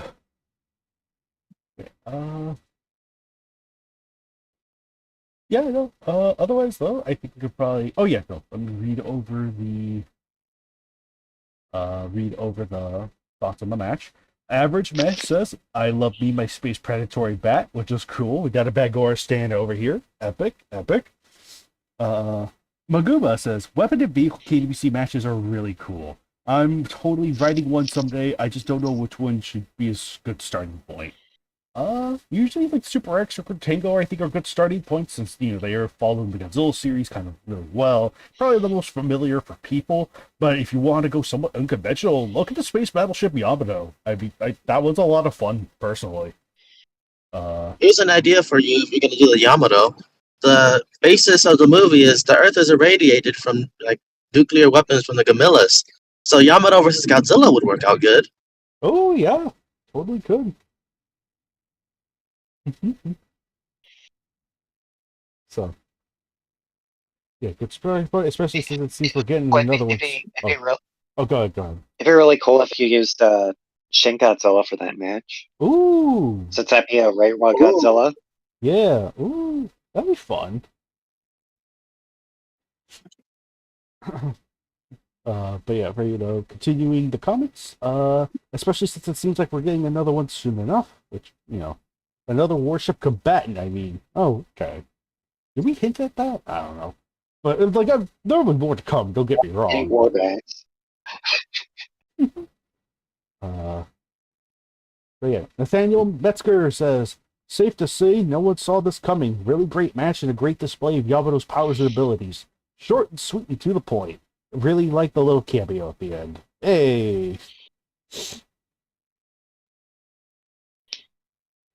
But yeah, King Little Caesar also says, "Never saw Space Battleship Yamato, but this match makes me curious to see the anime," which I think you should. I still haven't checked it out for myself yet, but I do want to check out the series in lieu of just like all the additional research done for the Yamato. Yeah, no, it was a lot of fun. Harley, our beloved shipper dreamer, showed me a lot of stuff with Yamato, which just sold me on the thing outright.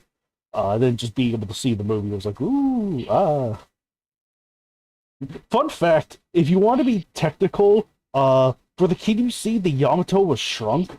Because technically, the original Yamato was about like 200, 300 meters. The live action movie version's like 530 meters in length. Oh wow! It's in like 150 more meters in height, I think. It's huge. It's freaking huge in the movie, but it's like I wanted to shrink it down to be more like the original anime version, which was more like I wanted to be more tangible with something like the Gotengo, or Like more realistic battleship size. yeah, somewhat realistic battleship size. That way, it's just more tangible with like our monsters and whatnot. Not to say that having a 500-meter battleship would have been rad, but granted, there are opportunities with that too when it comes to like stomping around on it and whatnot, like Godzilla versus Kong. But like it did, yeah, no, this was just a case where it's like I felt like it'd be more reasonable to let the default version of the Yamato be sort of like realistically battleship sized. So that way it could interact with our other characters better. But yeah, no, but Oh, you could say it's as big as Battleship. you could say it's the size of a flying battleship. It's a flying battleship. It actually is. It's not a bird. It's just a flying battleship. It's as big as a battleship. So, and yeah, banner, and then Joshua Strip Matter says the banner is fire. One of my favorite sayings. Hey, oh yeah. So yeah, no, good stuff. Good stuff. Oh yeah, making space backgrounds is really fun. It's like a bunch of like paint splatters and stuff. Yeah. No, I could see that. Nice. But yeah, no, good stuff. Good stuff. With that said, this concludes Yamato month. However, I think. Oh, wait, I didn't get to say anything. Oh no! Oh, that's right. Nagoto wrote the match. I'm sorry. You're not, Just you're not skip letting you're Look not at letting the creator talk about his own match. What are you? What are you? A part of the Game Awards? Okay, so for some Okay, background on this match, Go ahead. Go ahead. giant. For some background on this match, the giant beetle actually replaced Rion as Oh a yeah, combatant. that's Because right. originally it was going to be Begura and versus Rion versus the Yamato. But then, like, I ran into like a writing slump and started procrastinating a bunch. Oh boy. And then Kaiju like, oh, let's add this to the Yamato month. So I had to like start rushing through it. So I just cut out Rion since I was still like basically near the beginning of the match, just to save space on like monster fights and focus more on the character stuff. So instead of having Rion there, I instead had random giant space beetle. Yeah. Okay. And like, for the ending of the match, originally I was gonna have Mephiles capture both Rion and Begora, like after they got hit with the wave motion gun. But then like Rion got cut from the match. So I just decided, oh, you know what? Just make him interested in the humans. Let's have him go sneak on board the ship. Plus, I also recently was rewatched Shin Ultraman at the time as well. So like, oh, let's just throw Mephiles in there. Make mention of like Zoffy the Adjudicator, how they did like wars and stuff. The Gamillas is breaking a treaty Hmm. because I think Shin Ultraman has like a intergalactic treaty thing where if you're going to invade a planet, you need a giant super monster to do it. Hmm. Right. Right. Huh.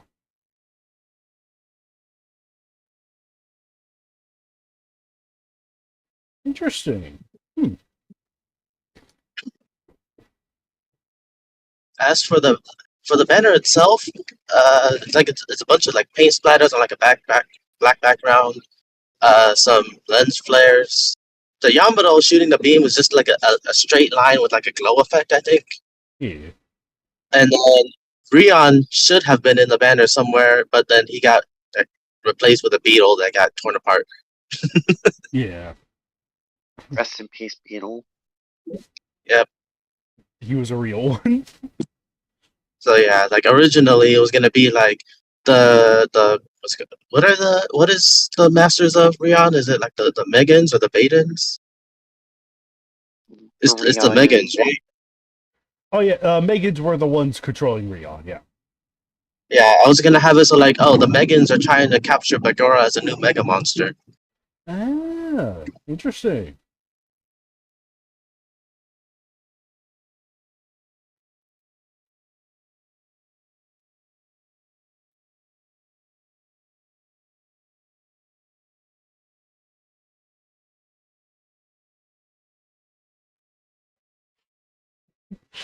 All right. I'm trying to think of what else there is. I can't think of anything at the moment, so Yeah, no, it's all right. At least you got to sing your piece. I think GVR just might have stumbled onto that moment because he says Kaiju X's IQ is countable on a purple heart receiver's finger.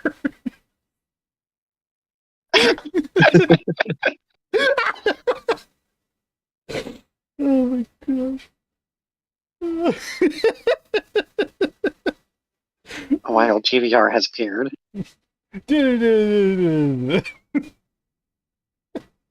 Oh my gosh. Yeah, no, like anything else coming to mind at all, or is that just kind of like that was more or less it, like removing Rion, keeping it simple and straightforward. Which, to be fair, I think the match benefits for that. yeah, I think the only reason I added Mephiles in was because like I was on the mindset of door salesman Mephiles. Let's throw him in. He's trying to get a monster too. Mm-hmm. I mean, it could be fun to like either you write a sequel or someone else writes a sequel that expands upon the like the little plot points that are added in here. It is a fun idea, Mhm. admittedly. Sort of like having the Yeah, plus you can also play with that where like since Mephiles was trying to make giant humans with the beta box technology, you can also technically have them mess around trying to get people to do Titan stuff. yeah, or something like that. What else was there? Oh yeah. Another thing, real quick. The reason my mind was stuck on like Mephiles as like a salesman was because of those Shin Ultraman air conditioner ads, where it's like what's it, Kaminaga and Mephiles are Oh, just talking to each other about like how great their Ultraman's air conditioning house is. yeah, that's It's like, right. wow, I did not know I was in your bathroom. This is some good air conditioning. As their in character as Mephiles and Ultraman. yeah, that's right. That sounds awesome. Can you post that in the Discord? I gotta watch it. I'll see if I can find it. Okay. Okay, yeah, no, I think I found it. I think it was just like 16 seconds, wasn't it? It wasn't long at all. Nice. Go. I am posting it. Even the Nice. people. Yeah, no, there it is. Oh yeah, that's the one. I'll watch it after we stop recording. All right, yeah. Yeah, no, it's pretty funny. It is pretty funny. All right, see you, Nathaniel. Have fun, get plenty of rest, and Man. and enjoy your time. But I'm glad you were able to make time for our nonsense. So, thank you. I thought you said I'd have fun getting arrested. Gosh darn it! Everything I say. Who are you sending after this man, Kaiju X? Oh, He knows too much. But yeah, no, get sleep, Nathaniel. Hopefully good day at work tomorrow. So enjoy yourself, man. See you, man. But yeah, no. Nevertheless, though, okay, now I can definitively say that we're good to go with Yamato versus Bangor, right? Or is that just me? Oh, hang on, someone joined. But yeah, figured out. Yep. But yeah, okay, yeah, no, hang on, I gotta read the rest of the comments first. Nathaniel had earlier said, with these comments about the ship being a flying battleship, time to write Giant Claw versus Yamato. Thank you for the inspiration. Hey, nice. Let's go. KBCE submission, let's go. King Little Caesar also said that if he had room for it, he would have voted it as the best banner of 2023. But obviously, he must have had other matches that were like, oh. There was a lot. All right. Mm-hmm. But yeah, no. Nevertheless, though, I think that probably I think that covers 425 decently. Yeah, no, we're gonna go right into the other stuff. With 426. Hey, Are you guys able to hear us right now? Please comment if you can. There may be something up. Uh-oh. Hang on a second. Uh-oh. Apparently there's this whole bitrate thing that I never quite understood when it came to this. It's now sending me an error that YouTube is not receiving enough video to maintain smooth streaming, as such viewers will experience buffering. Oh, no. Okay, there we go. Okay, no, now it's back. At least from the preview thing that I'm seeing. So it's just a bit of a hiccup, but all right. But yeah, no, match 426. Okay, who here... Oh, what? Okay. I was going to say, who here has experienced buffering? I Who think reported us to YouTube? bruh, truly a bro moment. But yeah, no. Okay, yeah, no. Sorry for that little technical hiccup, but I'm glad I at least kept enough of a vigilant eye. Least technical hampered KWCC, says GBR. Always, that is always the case. Anyway. TWC match 426, Ultra 7 versus Colossal Titan, written by Matthew Freese and banner from Landon Soto. Always seem to get that dynamic. First Destroyer versus Atsunoi Kusagami, and now this. The Matthew Landon connection that we always want. They're the SIR team. They are the ultimate VR. There, ultimate VR. That sounds like Xbox's answer to PlayStation VR. Oh, that'd be rich. Ultimate VR. Okay, I'm gonna trademark that. So that way, if Xbox does, Bill Gates has to pay you. oh my gosh. Oh wait. Okay, this one I have a little bit like better memory of since it's again we're getting closer to the more recent stuff, so it's like we do have like better memory of this stuff. So it's like yeah, no, when it comes to 426 Ultra 7 versus Colossal Titan, like I do really enjoy. Like I said, this is one that's got a really good. I understand it's like part of a series, but even like by itself though, it's got a really good strong start when it comes to how it handles Dan Muraboshi and Kubal and sort of the dynamic between the two. Obviously the biggest hurdle to overcome here, and what makes for an interesting premise too, is the fact that Dan returns to an Earth that has changed drastically, to a world that's infested with the AOT Titans. Sort of like the regular, yeah, I'm gonna eat you kind of Titans. So it's like what are they? And even he hasn't like fully figured that one out for himself.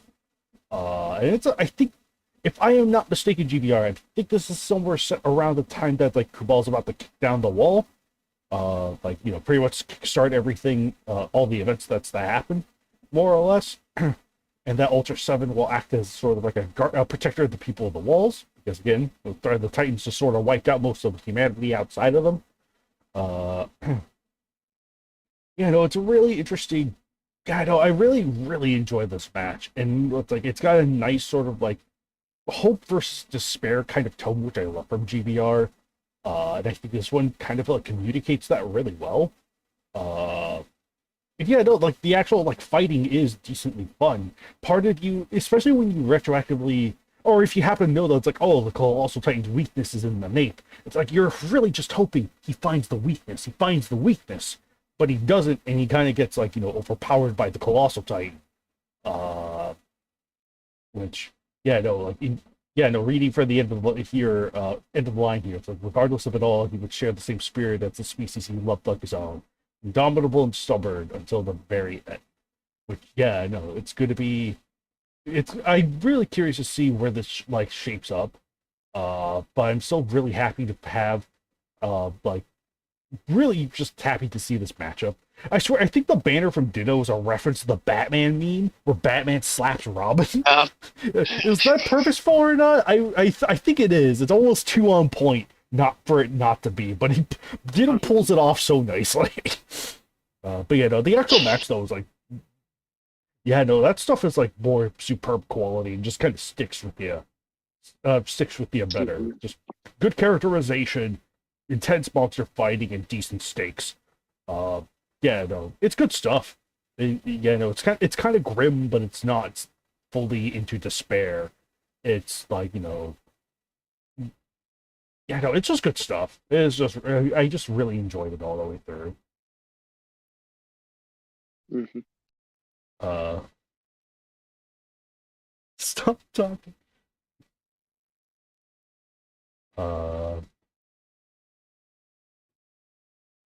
Yeah, no.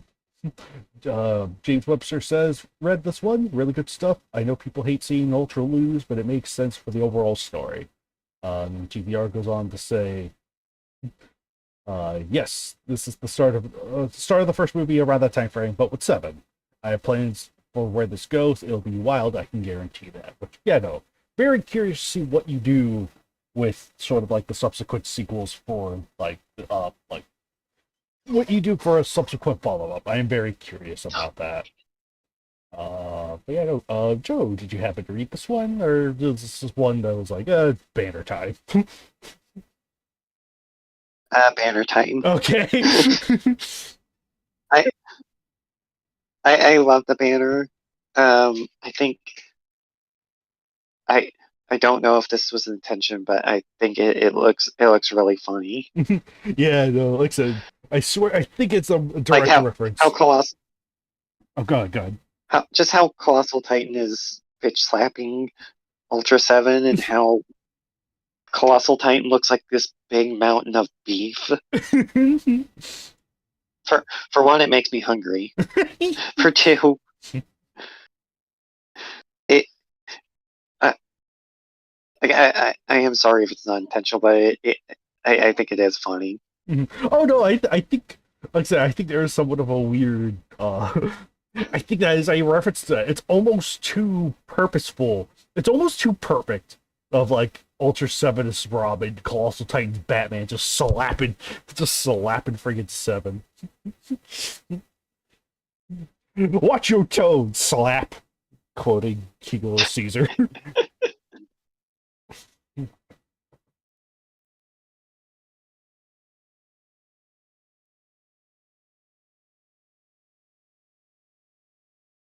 Ooh, okay.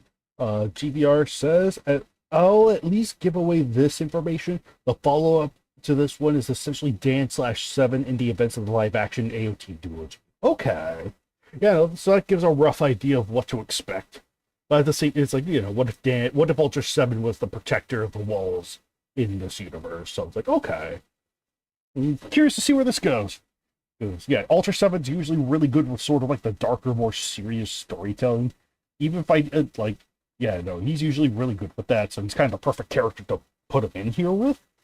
So yeah, no, looking forward to that. Hey, afraid, I think, like I said, really solid match all around, dude. Good job, man. Good job. But friggin', I think we could go on from 426 to a nice little delightful Christmas surprise. One of many surprises, but nevertheless, though, we go from match 426 to Multimedia 11, Gamera versus Ghost Godzilla. Ooh boy. Ooh boy. Ooh. So, yeah, no, this is what we've been holding on to for a while, and thankfully my brother was crazy enough to commission this bad boy. Oof. Wow. Jeez. But yeah, no, this was what we had uploaded for Christmas because it was like, hey, Ghost Godzilla. I almost wanted to make some kind of reference of like, oh, we're gonna be visited by a ghost of Christmas past or something like that. But I wound up not saying anything. But I could say it here though, because that was semi-intentional. It's literally a Ghost of Christmas Past. It is. Oh my goodness. But yeah, very good. Gamera vs. Ghost Godzilla, created by Joshua Sudomersky. That's my older brother. Yay! And banner and but all the art in general by Christian Gonzalez. Very purposefully. The thing says silent panels driven by art and action, which is very purposeful because I think my brother had wanted to encourage the idea of like if anyone wanted to make an audio drama or like a motion comic specifically out of this, then I was like, okay, there are no like sound effects to obstruct the sound effects. So I was like, okay, cool. That would kind of save on that.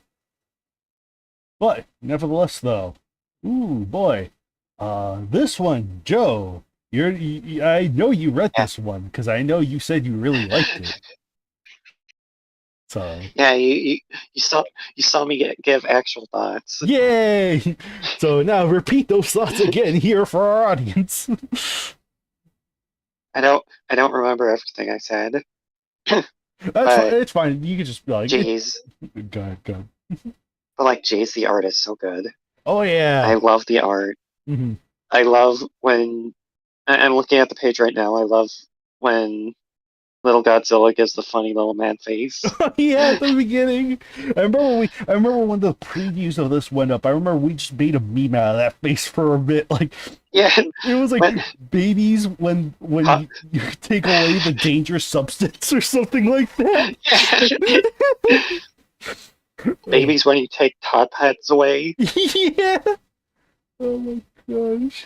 So dumb. But yeah. I love the little Godzilla aspect of this match, where Gamera has this struggle of whether to kill Ghost Godzilla Mhm. because he is inhabiting a child, which he is sworn to protect.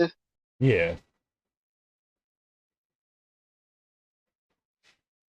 And like that dynamic is so good. Mm-hmm. Mm-hmm.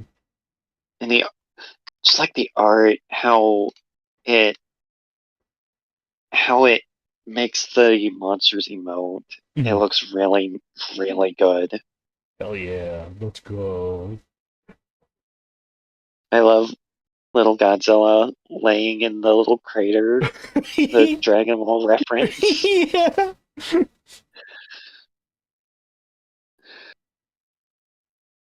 Just how wholesome that those last few panels are. Mm.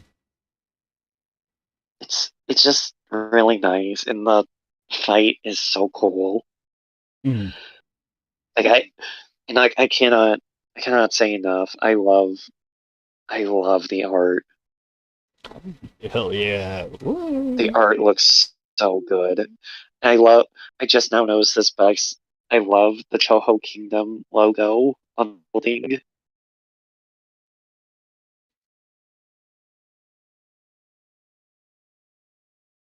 Oh yeah. It, it's just such a good match. Mm-hmm. Hell yeah. Oh man. Oh gosh. Yeah, no, we've been holding on to Ghost Godzilla since like 2021, I want to say. I did have a match in the works, but it was just like I couldn't. I don't know. There was just something that the writer's block kind of hit, so I never quite got around to like finishing that one up. Uh, so it was When like, when the writer's block hits, yeah, yeah. Man, I'm glad my brother just like like you know what? If no one else does, I'll do it myself, sort of thing. So pretty, yeah, no, I kept a close eye on sort of the development of the match and whatnot, just to make sure that like, everything's kind of like up to snuff and whatnot. So any minor oversights are just like, blame me on that one. But friggin', otherwise, like I remember like when I saw the sketch version of the very end with little Godzilla in the crater. I was just like, yes, do it, because I don't think that was in the script. That was something Christian had just kind of like. Yeah, at the end it was like Gamera looks over little Godzilla's body after exercising the ghost. But for the specific reference, the Dragon Ball reference was like that was not scripted. That was just something Christian did for fun. I was like, do it. That just got my immediate approval because I thought it'd be funny. it's good. It's pretty good. Freaking just that freaking reference. Oh my gosh. Freaking yeah, no. Yeah, no, I still really love the art.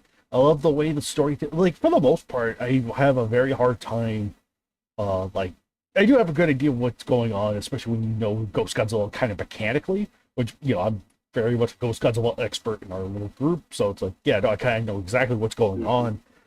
And I remember like a lot of this kind of started with like, when it was either my brother or me driving to church and to back and then just talking about KDBC matches and whatnot. And then it was like how my brother always had this comic idea in mind. It was like, oh hell yeah, we could do that. The freaking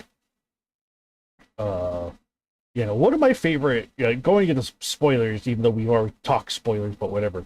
Actually, one of my favorite parts of this whole match. There are a lot of great scenes. Like I said, I love the like when Ghost reverts to Little Godzilla.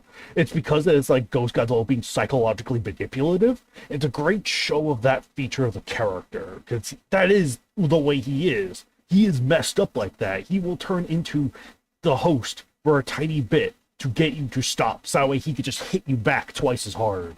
It's brutal, it's ruthless, and I love it.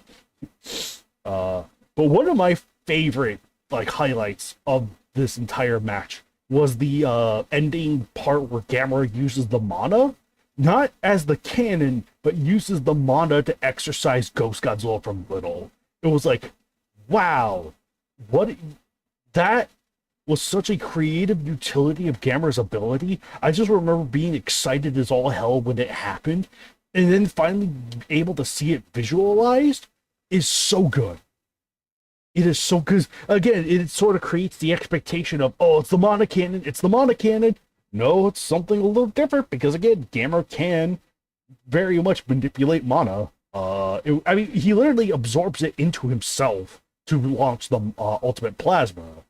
So it's like, yeah, no, it would make sense to have some degree of like manipulation. Not necessarily that it would be like full hand beams or whatever, but it still like keeps faithful to the movie while doing something new and different with it, which is wonderful, absolutely wonderful.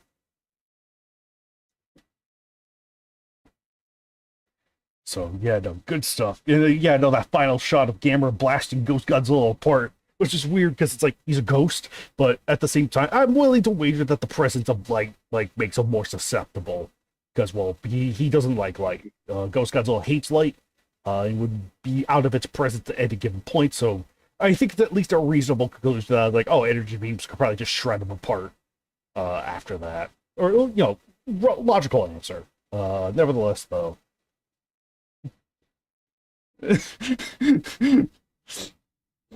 Dig Blast GVR. When the writer's block hits. Writer's block is the final boss of the KWC. Oh, God. But yeah, freaking yeah, no, I freaking loving this, and I'm hoping people have a fun time with it too.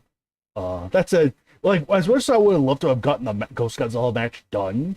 Part of me is glad that the comic came first because I think for a lot of people, again, this is the typical Godzilla fan thing. Not necessarily to you guys listening to this. You guys, I believe a lot of the people I have on here are diligently intelligent people, but I think like a lot of like more average fans would be like, you kind of need something more visual to represent something, and Ghost Godzilla's so insane, you kind of need something more visual to represent his powers.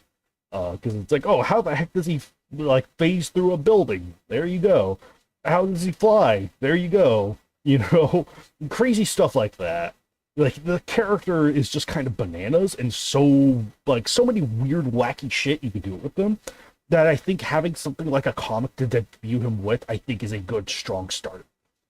And the scariest part is that this isn't even everything he can do. This was all the stuff my brother was able to reasonably fit into a format that was both like a certain number of pages. You know, 32 is about the regular number of pages for a comic.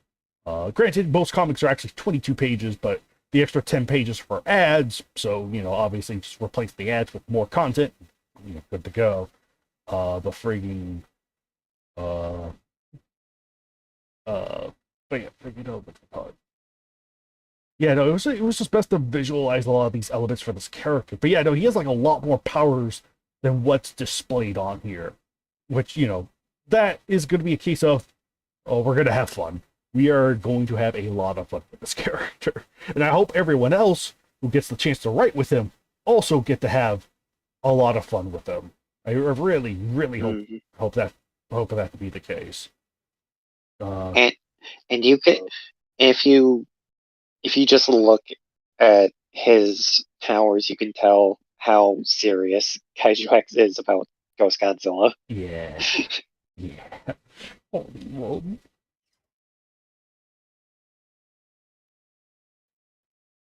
But yeah, anyway, so now I'm gonna start reading the comments. Yeah, King Little Caesar says, yes, the command and I have been wanted for years. Godzilla after not surviving. James Webb says, Godzilla after him. But yeah, James Webster says, amazing art. Can't imagine how long it took to draw it all out. It took, I think Christian had started like drawing it when I think it was like sometime in early June, if I remember right. So it took from there to like the 15th of December, roughly. So, but other factors like real life stuff and other projects like did get in the way of that, or like stuff that he wanted to do as well. Like I think he started on sort of like an October, like a Inktober, another Inktober thing. So yeah, no, but with all that into consideration, yeah, no, since like June of 2023 up to December of 2023 was roughly how long it took for him to do the comic beginning to end. You know, he get done pages done pretty quick. It was just real life stuff that extended that runtime. But he could roughly get a page turned out, maybe like either one page every week or 2 pages every week if he's really quick. So, but yeah, no, I'm hoping that it's like I'm hoping something like this also helps his resume too, because like I think it's like his first like sort of semi-professional comic project, if I remember right. So it's like hell yeah, let's go, brother. Yeah,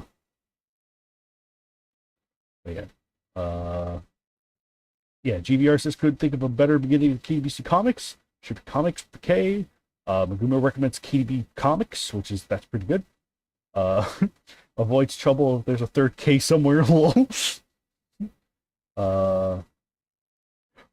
King Little Caesar says, part of me wonders what Aurora and Crystal Godzilla would look like in this comic. Actually, you see Aurora Godzilla. He's at the way beginning. That's Aurora Godzilla at the very beginning of the comic. So, like, yeah, no, that's specifically Aurora Godzilla. We just don't get Crystal Godzilla in this one. Yeah, pretty much visual idea is best to go for a scrap monster with Ghost Godzilla. Again, I don't necessarily agree that all scrap monsters need this. I think most of them are, like Griffin, I think you get away with because, well, he has the most amount of material to him. But it's like the crazier the scrap monster, I think something more visual would help a lot of other fans to get behind it. So, no, we need to be like modern Ultraman and interrupt the ongoing story to recap the story you are actively watching.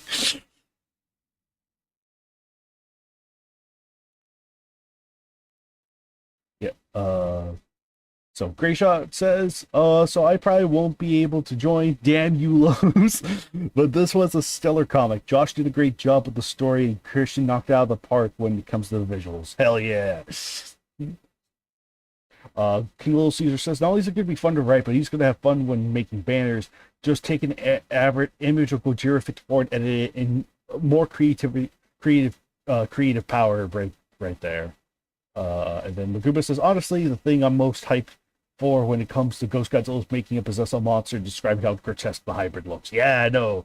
Friggin', yeah, it's not like we see a little bit of it in the like in the comic where it's sort of like we see the mutation, but the actual mutation according to the script or like the early scripts is that little Godzilla actually like melts into a puddle and sort of like reforms into the Ghost Godzilla, like the possessed form. So yeah, no, that was a yep. Aurora Godzilla was in page 3. That is correct. That is correct. That is Aurora Godzilla. So yep. But yeah, no, this was such a fun. You didn't want to show a melting baby. But it was pacing purposes that prevented the melting baby. Because again, the way it's sort of visually presented just kind of makes sense. Where it's like, oh, okay.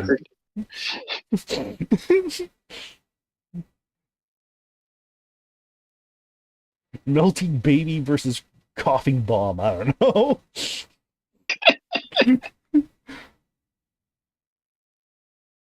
But yeah, no, it's freaking wild. This freaking thing is wild, and I kind of love it, and I'm glad we get to see it. Teleportation, phasing through buildings, freaking shape shifting. It's all great. He is insane, and I am all for it, and I'm looking forward to taking it. Like I said, this character is his like keep. I try to keep her like obviously we have creative liberties in KWC naturally, but with Ghost Godzilla, I do try to think of him. Like, try to keep him most, at least for the stuff I want to do with them, try to keep him most, like mechanically faithful.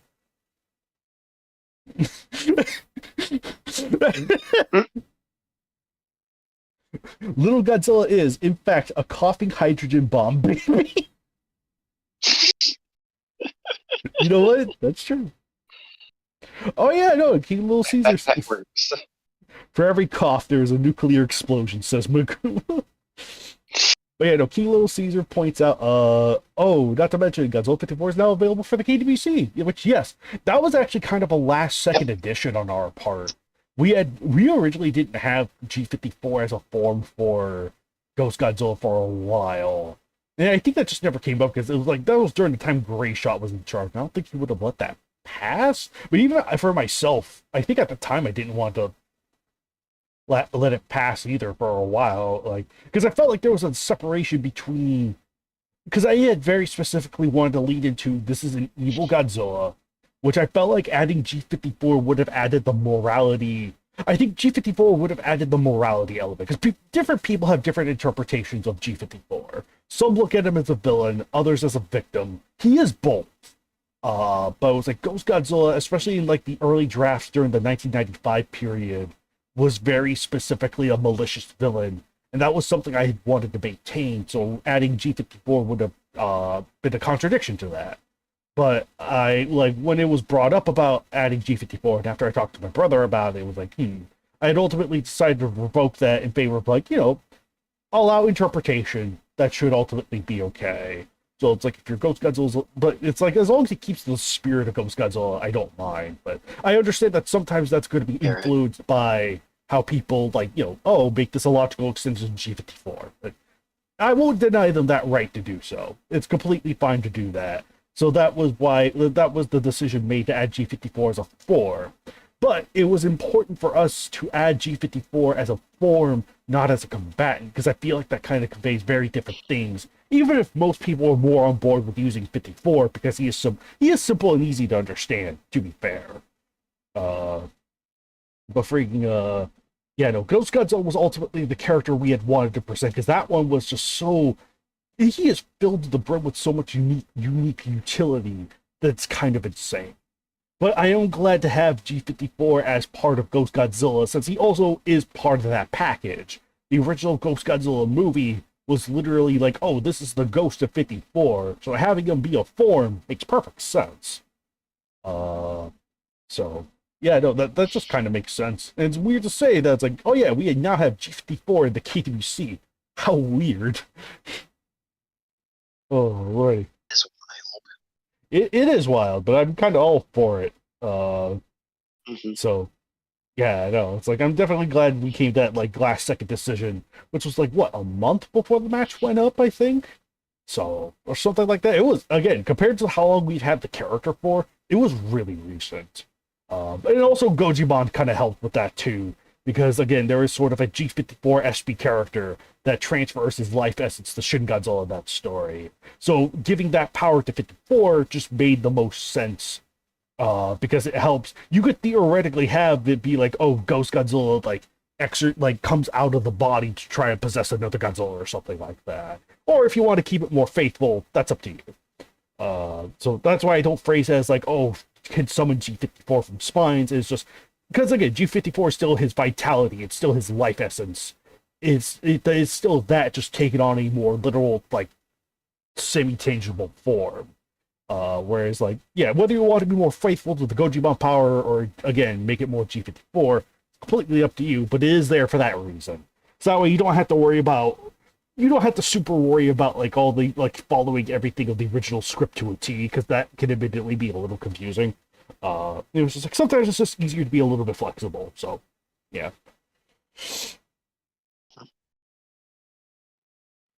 Yeah, yep, SGVR spirit. But freaking, yeah, Ghost Godzilla is the main combatant, like, Grand G54 is a protoform, like Cretaceous, yep. Yeah, not a common thing, no. No Veron becoming a squirrel, that is correct. Yeah, no, I mean, that makes it, because, yeah, unlike Godzilla Island, which is arguably another gag series, it is still kind of like, it's sort of like separating the gag powers from something that's not literally 1984. Yeah, no, that one still makes sense to me. But, James Webster says, I'm sure someone will write Ghost Godzilla vs. Kiryu soon enough. Battle of the Ghosts in the Darkness. Hey, that'd be good. That'd be good. But yeah, no. Otherwise, though, it's like, yeah, no, stellar art from Christian Gonzalez. Wonderful story from my brother. Freaking, Hell yeah, no, I'm hoping. It's like he has like other projects he would like to do, and I'm looking forward to see what he does. I know what one of them is, or one of them that he's drafting right now, but I'm not going to say what it is. Uh, but I hope he's able to get it off the ground because hell yeah, that's awesome. Mhm. But yeah, no, nevertheless. Joe, did you have any additional thoughts for Multimedia 11? Not really. Okay. Other than it's just so cool. We got Ghost Godzilla. Hell yeah, holding on to that one for a while. Woo! Hmm. But yeah, friggin' what a crazy Christmas gift. Speaking of Christmas, Oh yeah. uh, and now we're gonna move on to the last KBC match of the 2023, being Bagora versus Dagora, written by James Webster and banners from Matthew Williams. Which uh, I unfortunately only got partway through with this one. I didn't like, oh my gosh, because I think GVR had just finished editing it like days before it went up. And that, like, unfortunately, I didn't, like, I tried to read it. It's still, like, really good stuff. But unfortunately, I don't have, like, a lot to comment. Active, GVR, use your, it's a transmission, get in here! Didn't hear GVR. Because I don't think either of us read the KDBCEs. Quick! Get in here, GVR.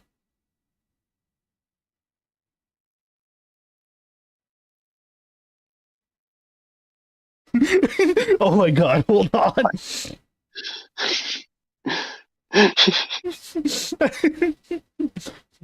GVR has to get in here in a match earlier than he expected. Get the fuck in here, GVR.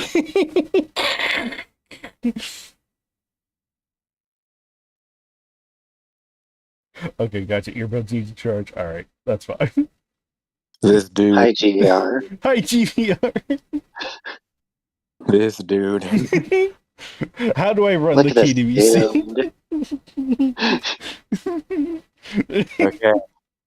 Oh my gosh, but yeah, no, it's yeah. Like I said, for what I've read, it looks like really good stuff.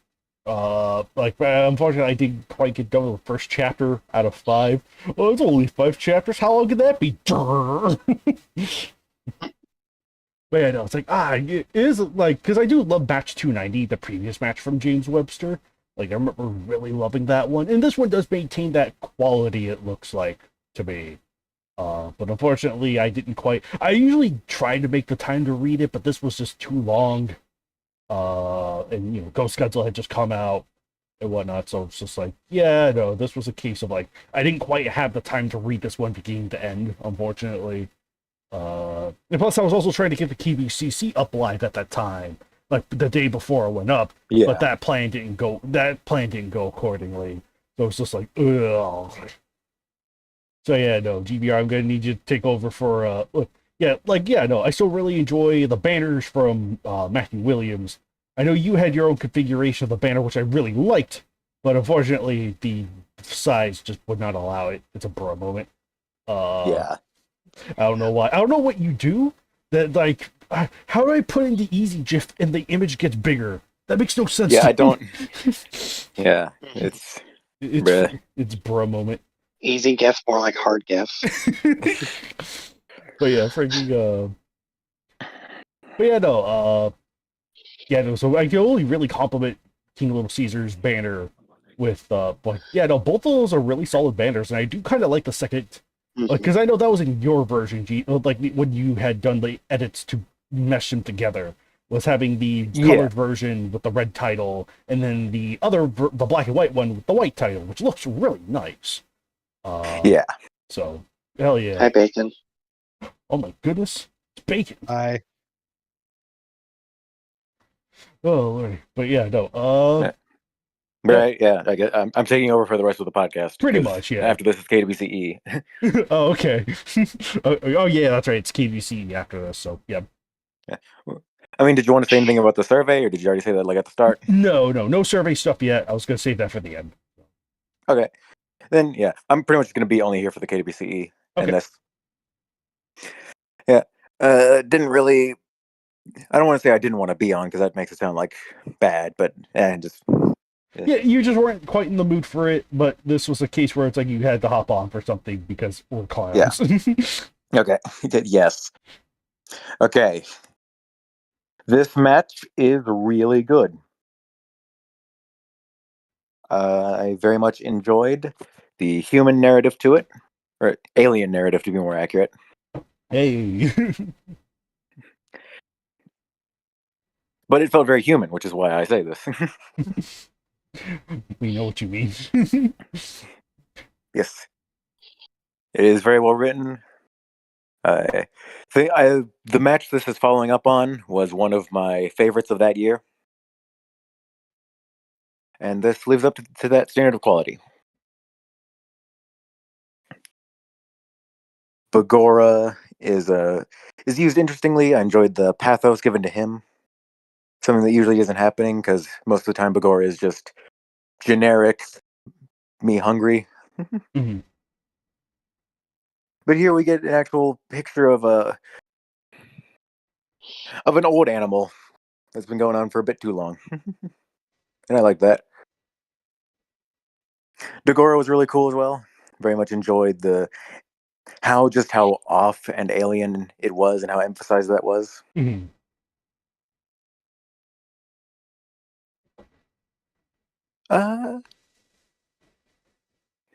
Yeah.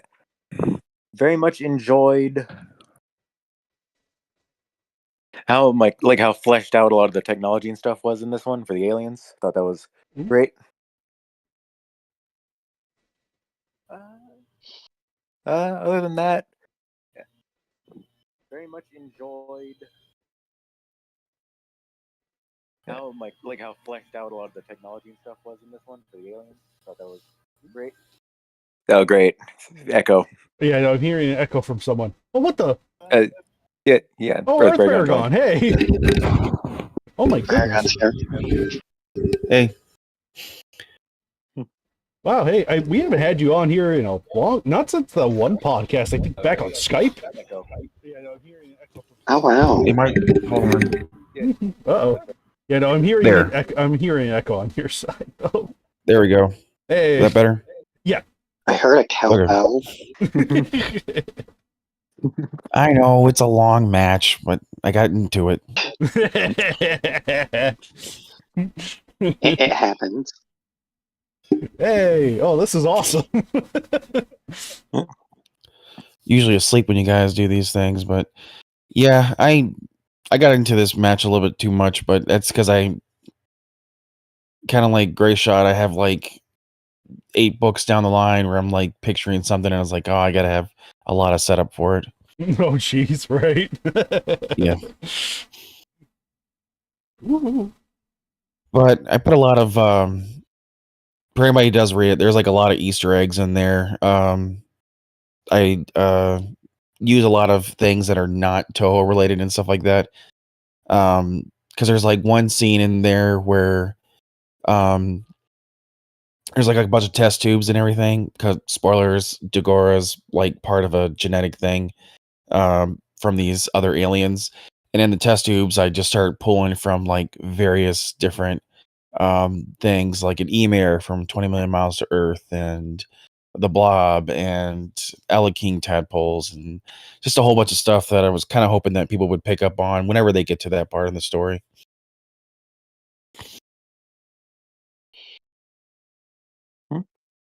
But I like GVR said, I wanted to get Bagora out of that I'm just hungry, just want to eat thing. Have him being like the last of his kind, being kind of hunt to extinction by the Dane, which is the big giant predator knockoff aliens from the Dark Horse Oh yeah, the Diati, yeah. Godzilla comic books. Yeah. I make him like the last one, so he's been by himself for like centuries. He's never seen another of his kind for ever since he was like part of the original brood. And I kind of wanted to give him something like a connection. So in the movie Battle in Outer Space, the Notaro have mind control powers. It's not really explained how. I think it's like microwaves, they say in the movie. So I kind of had to play around with that a little bit, but having him been able to like connect his mind with Begora gave me a chance to um insert more than just I'm hungry. Give him a little bit more thought, how Miki's used for Godzilla stand-ins for feelings and stuff like that. Mm-hmm. Right. Give the character more complexity to the character as opposed to the simple sort of like hungry eat kind of characterization that's generally given to him. Yeah. Yeah. And then it was very much fun writing Dagora cells just running around killing things. Mhm. To have some like human size conflicts with the monster action. Mhm. Yeah, that was also really cool. I didn't bring that up, but I really liked the smaller Dagors running around. That was good. Hell yeah, let's go. Anything for giving my Oh, we got Gojira. anything for giving my boys Begora and Dagora more utility, especially Dagora. It's funny how Dagora begins and ends 2023. Oh yeah. I mean, it's a pretty versatile character. There's not a whole lot to its origin, just outer space cell. So, I mean, you can use it for any number of space stories. Mhm. Absolutely. But yeah, I like my Nertal character that I kind of made, even though a lot of Kaiju fans haven't watched Battle in Outer Space. I don't fault them for that. I didn't watch it for years. There's no monsters in the movie, so I blew it off for years and years and years. Mhm. Yeah, no, I Um, was in the same boat until I watched it some years ago, and I really liked it. So I was like, "Oh, that's awesome!" And then so when I heard that you were doing the movie, it was like, "Yeah, no, that was great." It's awesome up until the last 8 minutes of the movie, where it's just one long outer space fight. Oh, right, That right, just goes on and on and on. right. But that and I got to use I know GVR said I know someone on the forum said something about like when I made one of the gargoyle, is it gargoa? Oh no, Garoga. Garoga. Garoga. That would be how you pronounce it. Not a good guy, so to speak, but not a complete treacherous asshole. Um, where I just made this one particular one where if he says something, he means it. Hmm. And then someone on the forum took like a screenshot where these like I forgot what it was, saying something like "We hold the truth, to you little boy," It was or something Nagoto like. It was Nagoto posting a screenshot of Garoga pretty much saying like, "Tell me, like, be honest or I'll kill you." Yeah. They hold truth to their bosom. Which is odd to me because their whole gimmick in the show is Treachery. deceiving people. Yeah, the whole thing is them pretending to be people, and you can tell that they're pretending to be a person because they have webbed fingers. Right. I won't lie. I kind of was envisioning the aliens from Netflix's Voltron, where like they're all bad, but you do have this itty bitty little tiny faction that is not terrible. They're still bad things, but they're not like everything else, like the stereotype.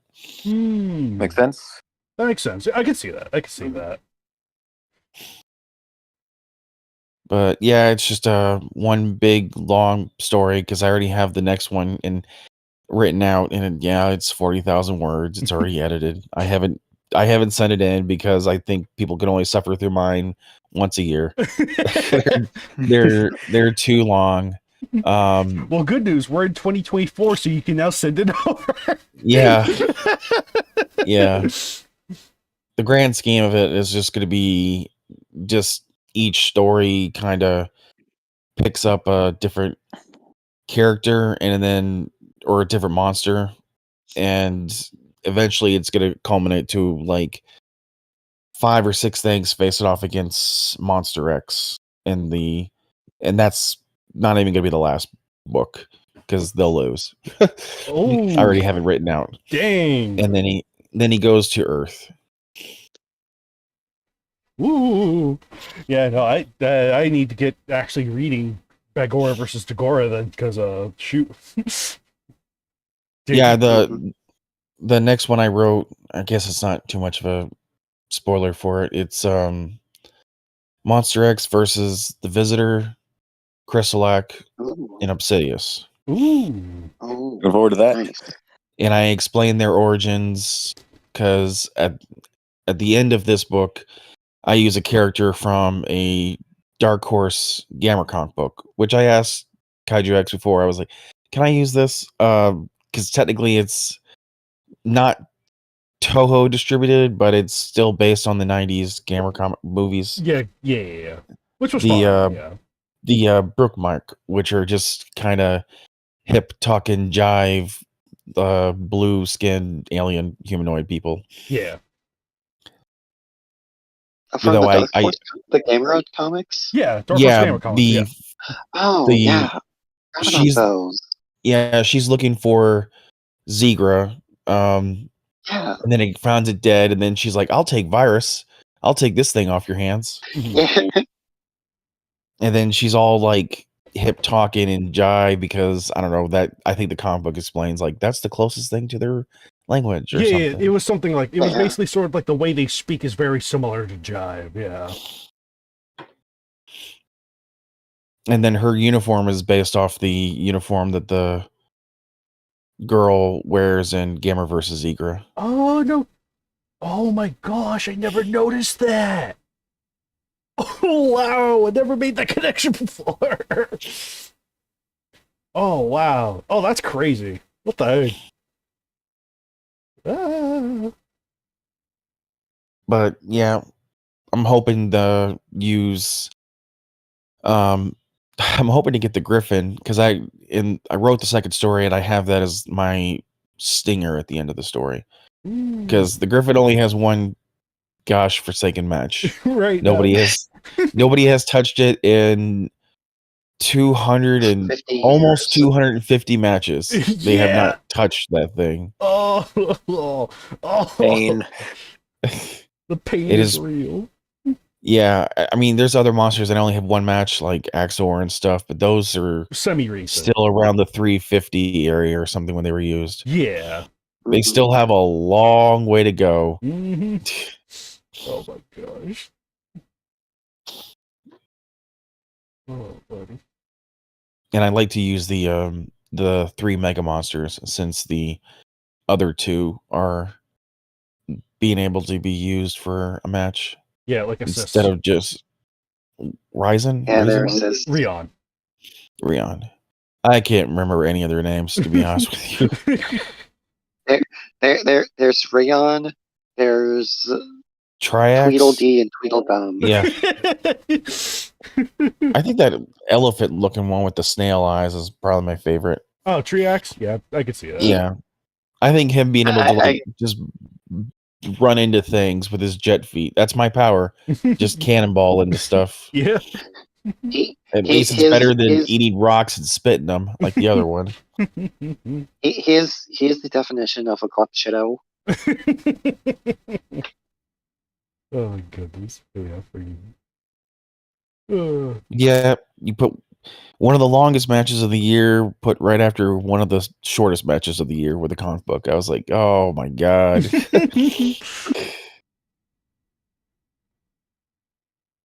Gotta have the appetizer before the main event. Yeah. Right.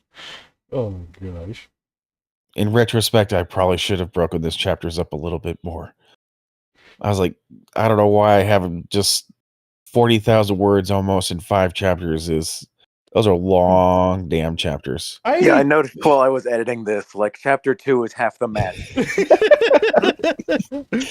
Yeah, 1 and 2 take up is probably the halfway point. Yeah. I probably should have broken that up just a little bit more. Right. No, I personally didn't mind it too much because it reminded me of reading have you ever heard of Virus Day of Resurrection? No. Yeah, no, it's like there's a Toho movie called Virus, and the movie was based on the book. Okay. And the book I've is seen the movie. yeah, really good movie. But the book is also excellent, and I have a translation of the book, which the way that book is kind of structured, because I think it came out in 2 parts at some point in time. But obviously the book translated book kind of puts everything together. But the way the book is sort of like prepared is sort of like there's 4 chapters in part 1 and 3 chapters in part 2, and they're all super long chapters. Like, there are a lot of sort of like spaces and cuts in between, but there are like very few chapters in between. It's just very long, big chapters. So your match, this match kind of reminded me of that, with the very few chapters, very few but very long chapters. Test of endurance. Yeah. So yeah, no, it's like so to me it was just like it's like I don't think you need to be forced to break it down any more than you have to. I mean, if you want to, that's one thing, but it's like if it's like if you want to have long chapters, that's more than fine, because obviously different people are going to have different like different sort of like ways of reading it, and ways of structuring it, and ways of reading it.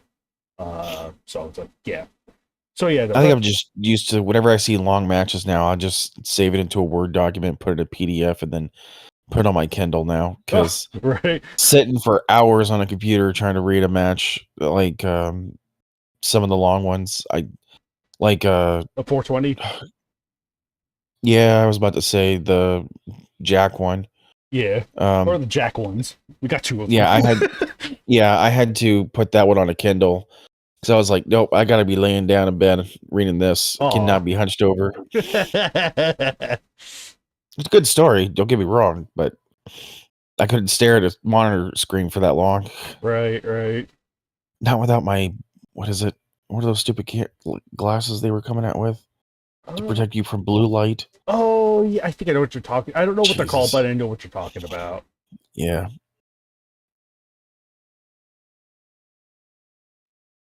But yeah, no. Oh man, ooh, that was wonderful. That was pretty wonderful. Shoot. Oh, did you have any other additional sort of like inspirations for the match? Anything else that was sort of like, because you had gotten, you had gotten like a good bit of detail into sort of like the how it came about, and sort of like the stuff that's going to be leading to in the future.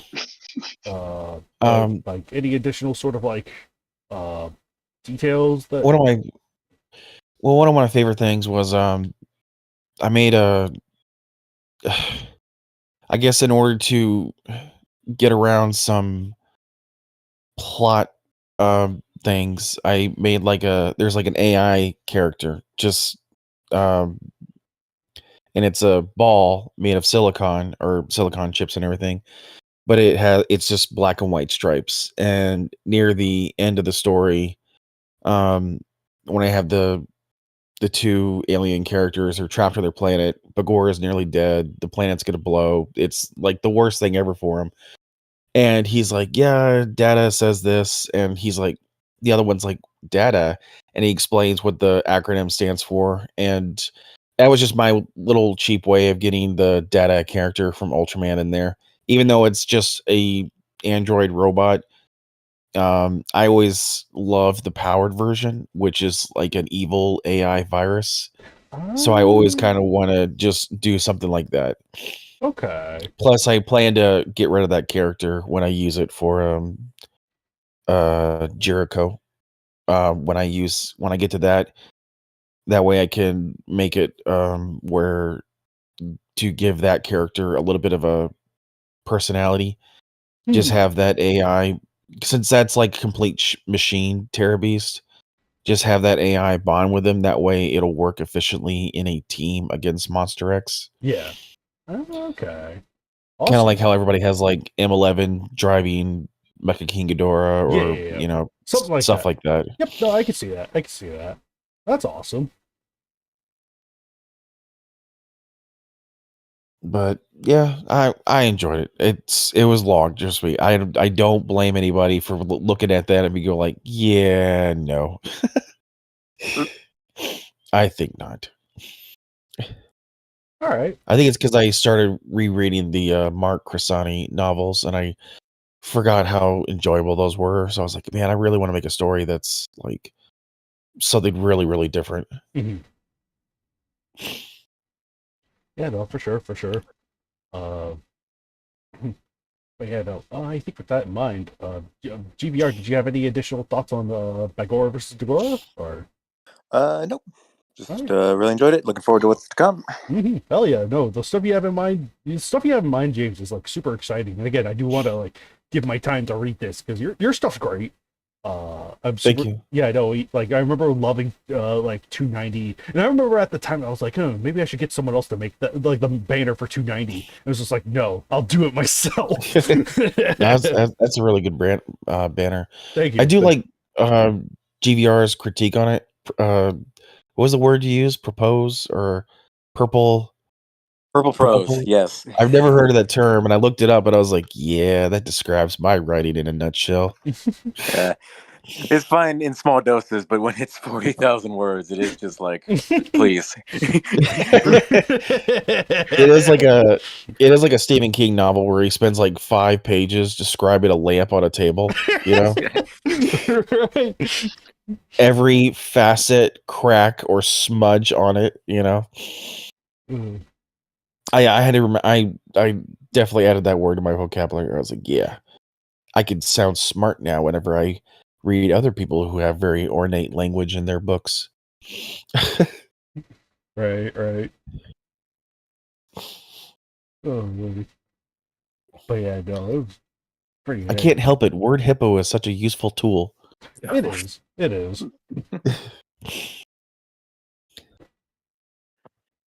You and Kaiju both. You start up a match and then just crack open a thesaurus. I swear to God. How long did it take? I'm a slow reader. I'll tell you right now. If I reread that story, it will take me 3.5, 4 hours to get through it. Easy. I'm very slow. How long did it take you to get through it, GVR? Well, I can't really answer that because I was also editing it when I read it, so it took me a Oh, few days. I know Harley, when she read it, got back to me like within like 2 hours of an email, go like, "Yeah, it's accepted. It's really, really good." I was like, "Holy shit! How the hell did you get through it that fast?" Right. Yeah, I could probably get through it in like 2 or so hours if I was just reading it straight up.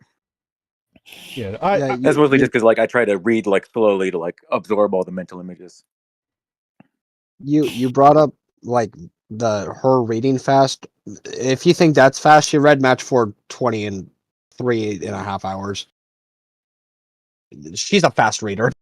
jeez, it's Harley. Holy I try to do that, but I can't retain information. Like I've tried to do that going through school and everything, and I just learned it's just not mine. Yeah, no, I'm kind of like in the same boat as you. I'm not a fast reader at all. That's why it takes me forever to get the big matches like these because I have to take it slow. I can't go fast. I remember when I read match 200 for the first time, it took me the whole day.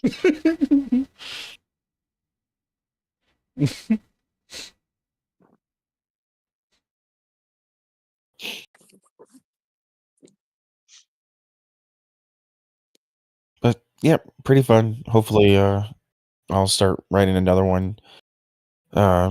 Like I said, I'll just submit the other one, but I think my matches are long enough to do once a year. Yeah. That's what you call long-term plan goaling right there. Yeah. Oh, Molly.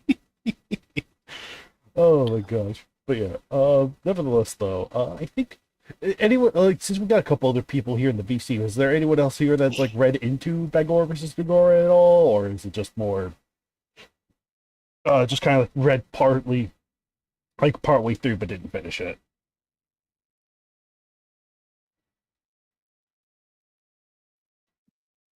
Okay, yeah. So Bacon only read Ghost Godzilla versus Gamera.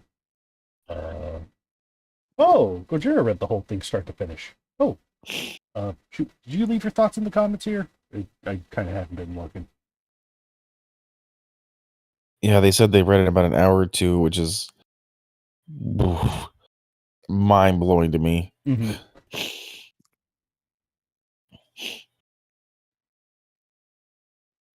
Like I'll always get like a book off a Kindle and I'll look at the time frames. Like the average reader takes 4.5 hours to read this, and it'll be hour 7, and I'm still reading. I'm like, golly.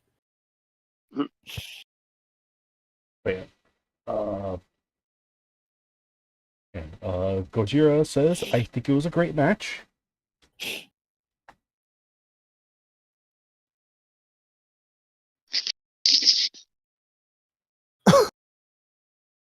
Oh my lord.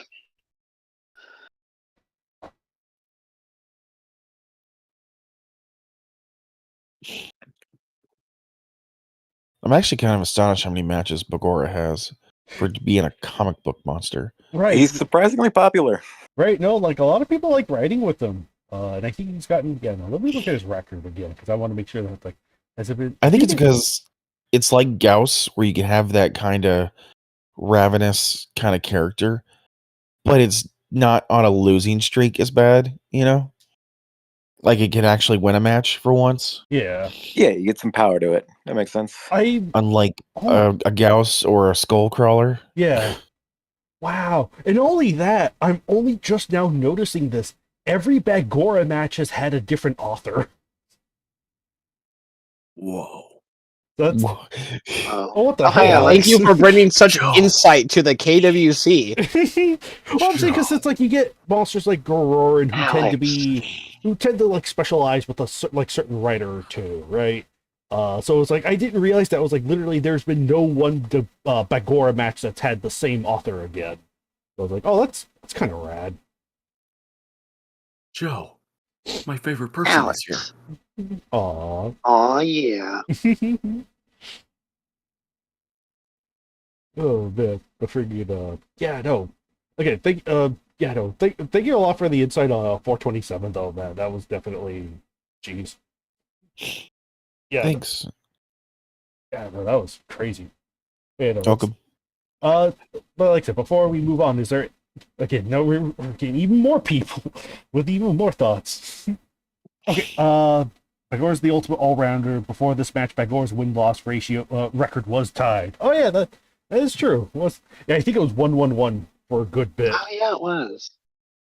So, but yeah, No, they don't have to. I mean, technically, he'll get a loss once. Oh no! Oh, My alarm. That's my alarm to tell me that my absolute time you had to get up before I have to go to work. oh, geez. All right. But yeah, no, that's wild. I'm glad you're able to catch us live too. Shoot. Oh, I appreciate it. Mhm. If somebody were to use the Dane in the, could they use the Dane in a story? In a story, yeah, story elements, yeah, that'd be fun. You just couldn't have them fighting against the monsters, or They couldn't, swinging a fight in something's direction, right? Or like direct interference. right. Not like super direct interference. I mean, some interference is fine, but not like super direct. Element that is sort of like a vague line right there when it's like, oh, yeah, no, not completely sure. Well, those ones too. So Yeah, it's kind of like every single Kong fight in Godzilla versus King Kong. Interference every single time. right. So something like that.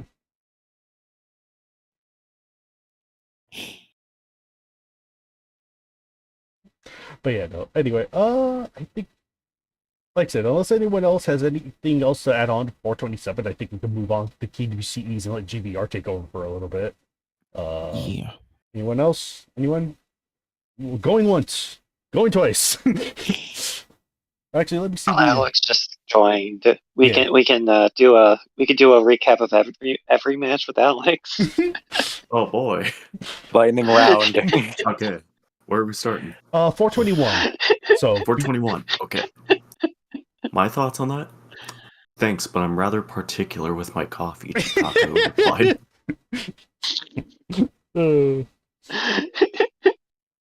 I mean, totally how someone talks. Bravo. Good job. 422. Screw the bastards which trademark monsters. Yeah, that's what I think about the copyright. Oh, ew, it's by Gordon. Gross. Okay, 423. At least Destroy was presumed dead. Thank God.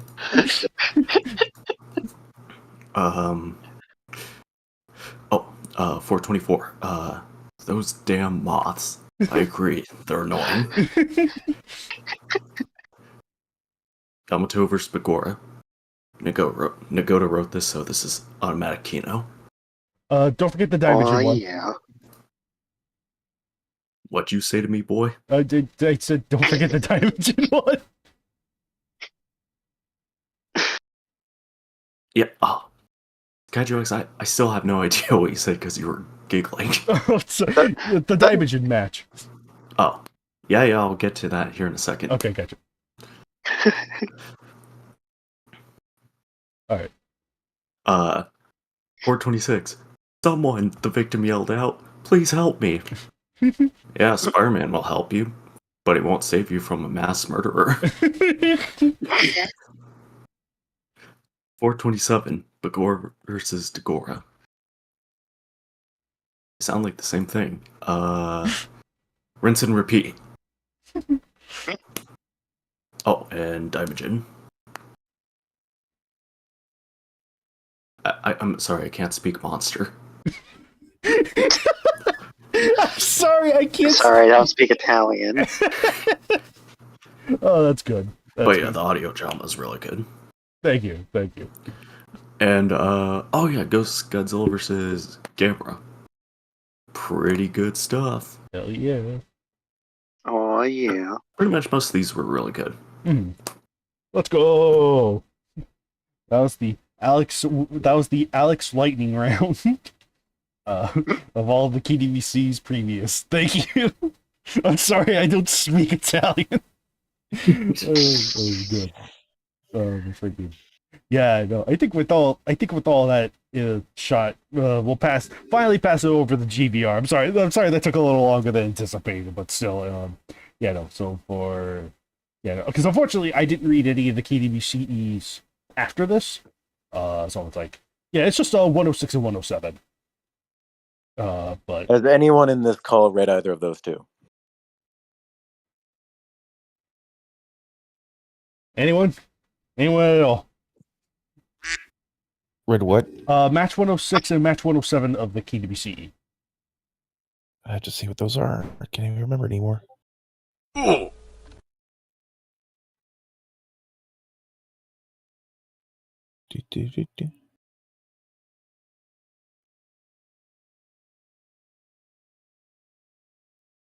Earth Giant and Pistatosaurus versus Gigantosaurus versus Sharptooth, and Ultraman Orb versus Monster vs. Ghidorah, Monster vs. Rodan, Skullcar, Muto, Behemoth. Oh, thank God, Gojira read 107. I read the Orb one. I really enjoyed it. I was kind of lost on the end character until somebody pointed out who the character was. Yeah. Right. Yeah, I guess I'll talk about 106 real quick. All right. Earth Giants versus Vistatosaurus versus Giganotosaurus from Dino Crisis versus Sharptooth. I forgot about that one for a second. Written by Shin Gojira 14, aka Joshua Script Matter. This match is pretty good. It's a very long match. 25,000 words. It's really good. I don't have a whole lot to say about it, just because, I haven't seen either of the Frozen movies. But I thought this match did a really good job with its story, and the action was really cool as well. Loved seeing how each of the dinosaurs was portrayed. I haven't seen the original Land Before Time either, or if I have, it was so long ago I forgot. But Sharptooth was a really cool villain. And just overall, really solid match. Thought all of the characters were used very well, even if I didn't know them. But I could still tell their personalities very well. Yeah. That's your homework after this, is to watch Land Before Time. That is a crime not watching that movie. I think I've watched a Land Before Time movie at least, but it was forever ago. One of There's like 50. 13 of them now. Yeah, I know. That and Children of the Corn have like the most movies in a franchise. They really Oh, and Yeah. Amityville Horror. And what sucks about the Are we Children of the not? Corn was Are we not like counting 4 Godzilla? of them said that. There's 4 movies that are just labeled Children of the Corn. No subtitles, no nothing. Oh no. God. A Oh, Godzilla that's as moment. bad as Texas Joe. Chainsaw Massacre. Oh gosh. Yeah, well, sometimes they put the in front of it. Joe, Godzilla sucks. We all hate him. What do you think the Spanish for? It's for Gambra, the real For MVP. Gamera. The real MVP. He's too good for the MonsterVerse. He is. He needs his Okay. own cinematic universe now. He was the only one brave enough to stop Orange Julius. He is Gamera the Brave. Whoa. Don't worry, he'll get that second season from Netflix. I'm sure of it. Only if they put in W. All right. Oh, yeah. Yeah, if you had to have a choice between Gar Sharp or W, you would go for W. Like you can only have one or the other. You can't have them all. Yeah, because it'd be funny as well. That would be funny. W. Um, All the Earth was characters asked- just pointing up and just be like, "Oh, look, it's W."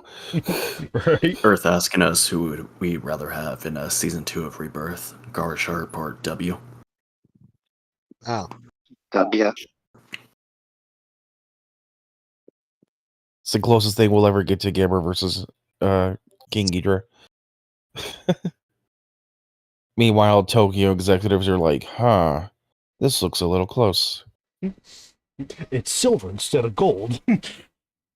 Yeah. Is that Okay, enough to meet the definition of being different in copyright But yeah. Any or trademark? I guess Where what are would be we? it. right, no. But yeah, no. Any additional thoughts with match 106? GDO? No, I was gonna move on to 107. Okay, 107. All right. Yeah, Gojira said it was neat. Earthberg, you just say you read it.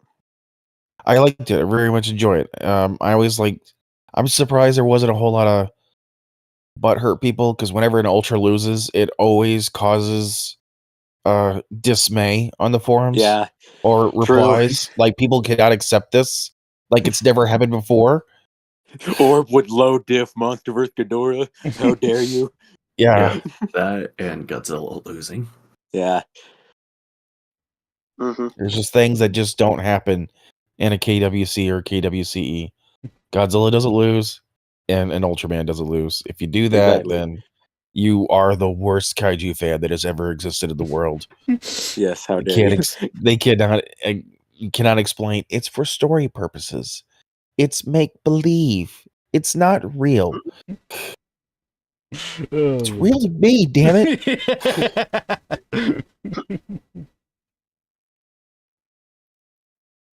But I've come around to Orb a lot, so I really enjoyed this because I just got through watching Origin, because I had put that off for such a long time. So it was really nice reading this. Still pains me he lost, but I can accept it. I don't have to. It doesn't bother me. That's what the sequel's for. The run but back. you're not. Yes, but you're not telling us how you really feel. At least Behemoth and Skullcrawlers still will never, ever, ever get a victory. Well, I think Yeah. Behemoth got a victory, but Skullcrawlers continue to. He said Skullcrawler's not Behemoth, you deaf fuck. I heard Behemoth, but oh. I said them both, but I know Behemoth Oh. does have. I know technically Behemoth does have a victory, but that's only because he's in a group. Yeah. There's no way he's gonna pull one off solo. I gaslit Kaiju X and myself. Killing everyone in this VC. You're all getting blame brought. Separate The- GBR. A Skullcrawler will never, ever, ever, Yeah. unless it's like 1,000 of them, But even jumping that's- on something. But the odds of losing increase when it's 1,000. Yeah. Yeah, I laughed so hard when I posted this matchup, and Godzilla fan 8889 was like, "Skullcrawler, no, get out of there," because I knew what was coming, which was Orb grabbing two Skullcrawlers and hitting them into the female mutant so hard they explode. But yeah, no, and Gojira also says, anyway, I like the character actions in 107, compelling stuff, the action was dynamic, look forward to what's ahead. Yeah, that's the thing I've been seeing a lot, people very much enjoying the character stuff, which I'm very happy with. Glad I was able to write that well. I guess I can start talking about the match a bit. Yeah. I don't remember what. Okay. She also said Ultraman Orb would indeed low diff King Ghidorah, so this match sucks and GVR should kill himself or something. I don't know. I'm not a boss. Yes, I will go commit seppuku for this crime of committing fan fiction. yes. Yes, I don't remember what exactly prompted this match, like me to write this match. I think it was just watching Ultraman Orb and King of the Monsters in close succession. That makes sense. Yeah. And yeah. This match was written back before The Absolute Conspiracy made Zet more than stage show. So that was what he was written in mind with. Yeah, Zet, for those who are unaware, is the guy that shows up at the very end. He used to be a stage show villain until The Absolute Conspiracy canonized him. He's like a Zeton, but he's also humanoid. Pretty cool character. Okay. And yeah, I wasn't quite sure like how to get Orb into another universe, because I did look into it. Like he does go through other universes, like in his backstory, but that's like under very specific circumstances. He can't just do it whenever. Yeah. So I came up with adding Zero, and that ended up blossoming into what this is. As for Ghidorah, just wanted to write a MonsterVerse AU with Ghidorah winning. Wanted to delve into that because I figured that was good territory for an Ultra to show up. Mhm. I did not intend for this match and Ultra 7 versus Colossal Titan to go up one after the other. All And they right. have very similar stories of an Ultra showing up to a post-apocalyptic world and Right. getting beaten up. But So surviving. you are denying the allegations. Yes. Yeah, I did not realize that until they were both up, but yeah, they're very similar matches, but also very different because obviously one's Showa and the other's a new gen Ultra. So different tones. And yeah, the sequel to this one is not going to be as low key as the sequel to Ultra 7 vs. Colossal Titan, as you could probably guess. Yeah. From everything going on, from Ghidorah summoning all the Titans to Zet showing up with all the Zetans, it's going to be a lot. Chaos. Chaos reigns. Yeah, no, very happy with this one. I very much am happy with how I wrote Guy, Orb's host / human form. Because Guy is one of my favorite leads of an Ultra show. I very much love that he is this wanderer that always just seems to know the right thing to do. He is the epitome of an anime protagonist nowadays. Yes. At least he's not overly top silly like most Red Rangers are nowadays and Tokusatsu. Yeah. Like this, I cannot stand the absent-minded idiocy that happens there anymore. Kengo from Trigger got on my nerves. Oh God, smile. Pain. But yes, that is why this is an Orb match and not another new general. Yeah, I was Right. so happy with Decker's human host afterwards. I was like, oh, what a palate cleanser. Yes. Thank God. Yes. Orb is one of my favorite Ultras. And happy to write a match with him and hoping to write more. Let's see. I don't really have anything else to say about the match itself. So I guess I will just, before I head out from the KWC today, I will go ahead and just give a brief update on the KWCE. First off, we got the awards going on, so if you haven't voted there yet, go over to the forums and check those out. Mhm. Vote, please. Yes, if you have King Ghidorah when Zet pulls up with 50 Zetans. freaking yeah, no, freaking yeah, no, like yeah, KBCE has a little thing going on. So if you have an account in Toho Kingdom, please go. Or like on Toho Kingdom forums, please just go over there and check it. Yes.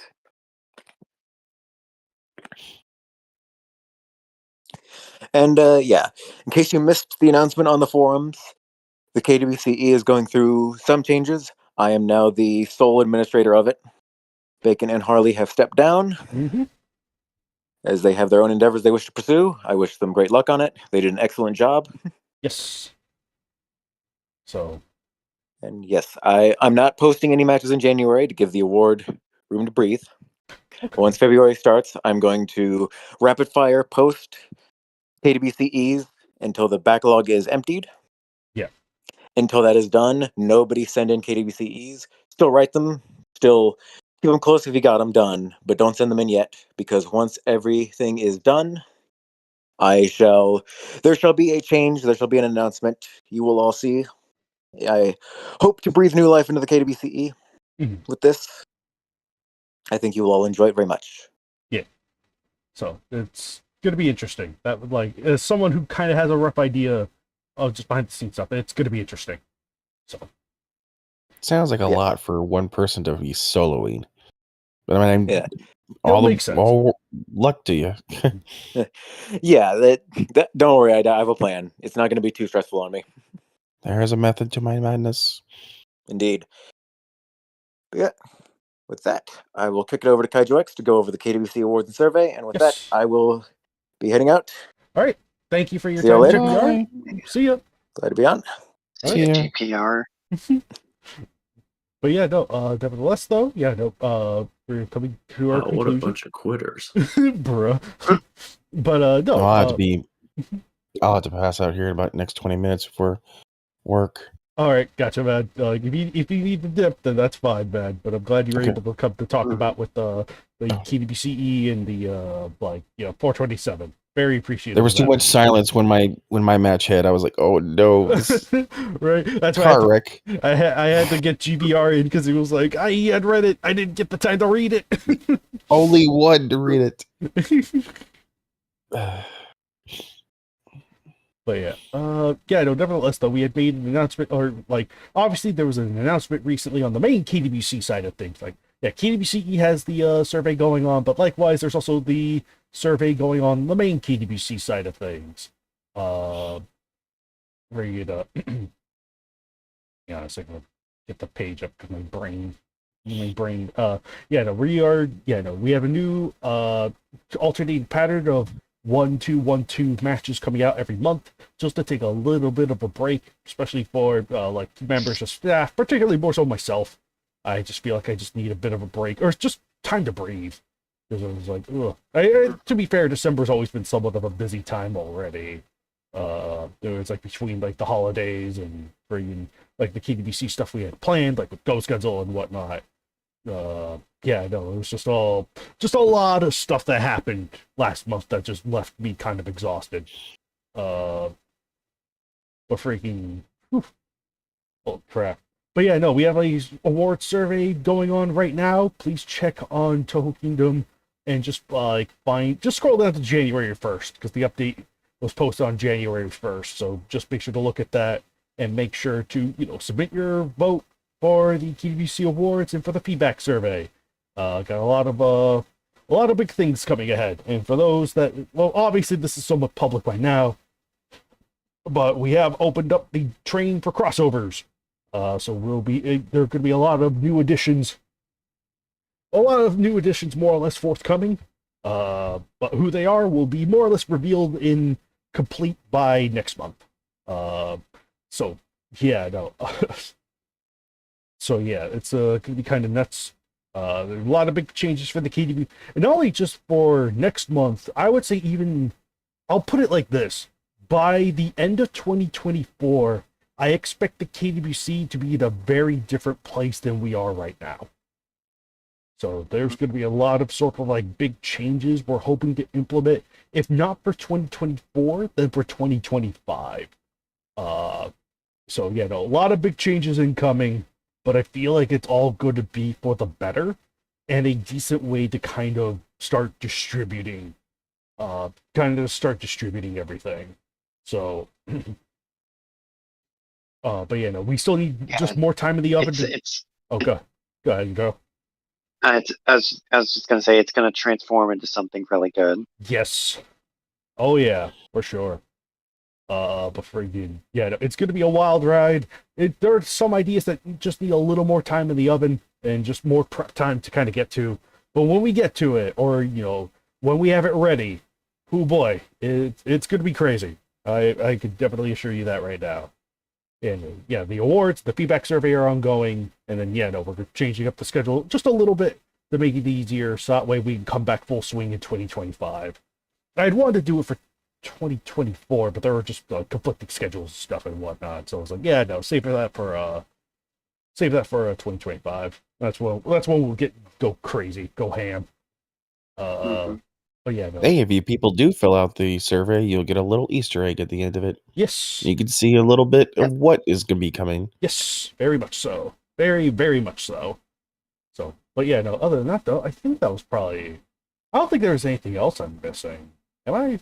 I think that was probably the big thing. I'm kind of glad we got caught up on everything, personally. I'm personally. Not unless you want to try to directly influence some people's votings. Oh, gosh. They just start rambling off random match numbers. Be like, hey, what about this 420 one? was really good. Oh. As someone who's able to peek behind the scenes, the results have been kind of interesting.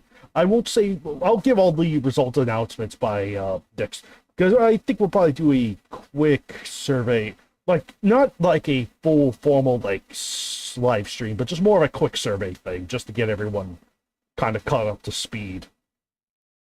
But yeah, no, oh boy, tripping over my words again. But I hope everyone looks forward to the stuff that comes out by the end of next month, because it's like I said, the plans we have at the KWC is going to be crazy.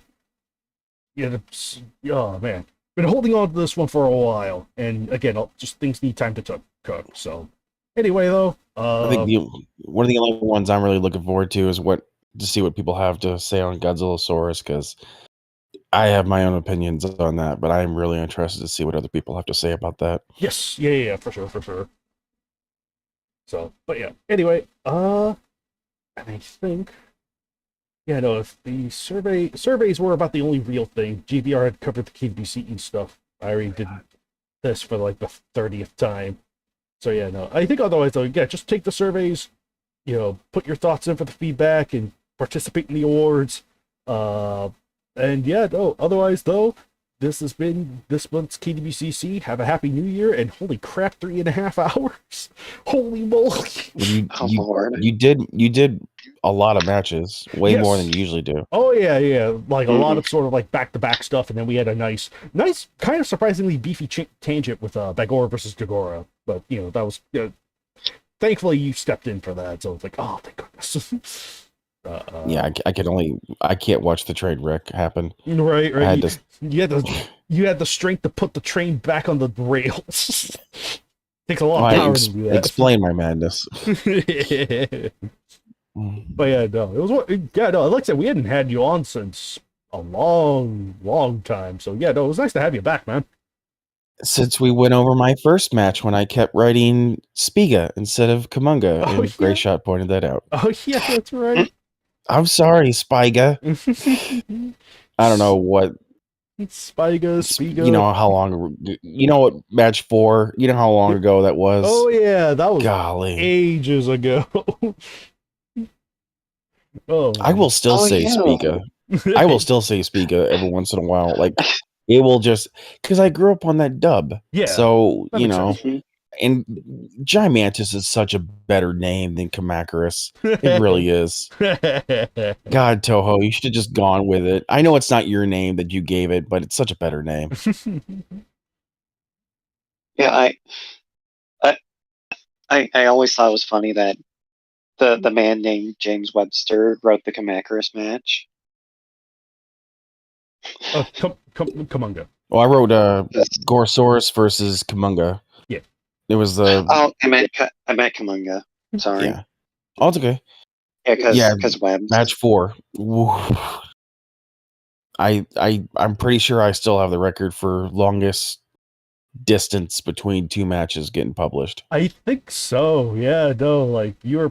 I think you're like single-handedly like one of our only authors who's like ever like, especially from like those early days, like the super The old early. grandpa days, yeah. Yeah, no, from those days, it's like, geez, Louise, it's kind Get of off refreshing. my lawn. It's crazy. It is freaking crazy.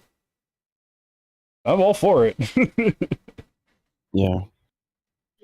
But yes, Everything. Then you get to look back at everything changes, like the Roos being gone finally, Mhm. which is sad to see because that was such a big thing of mine. Yeah, for sure.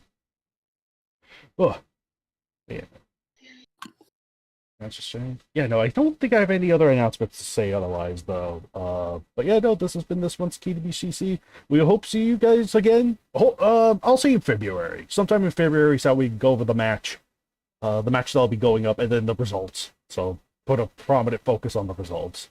So, but yeah, no, until then, see you guys later. See you next month. Bye. Thank you. Peace.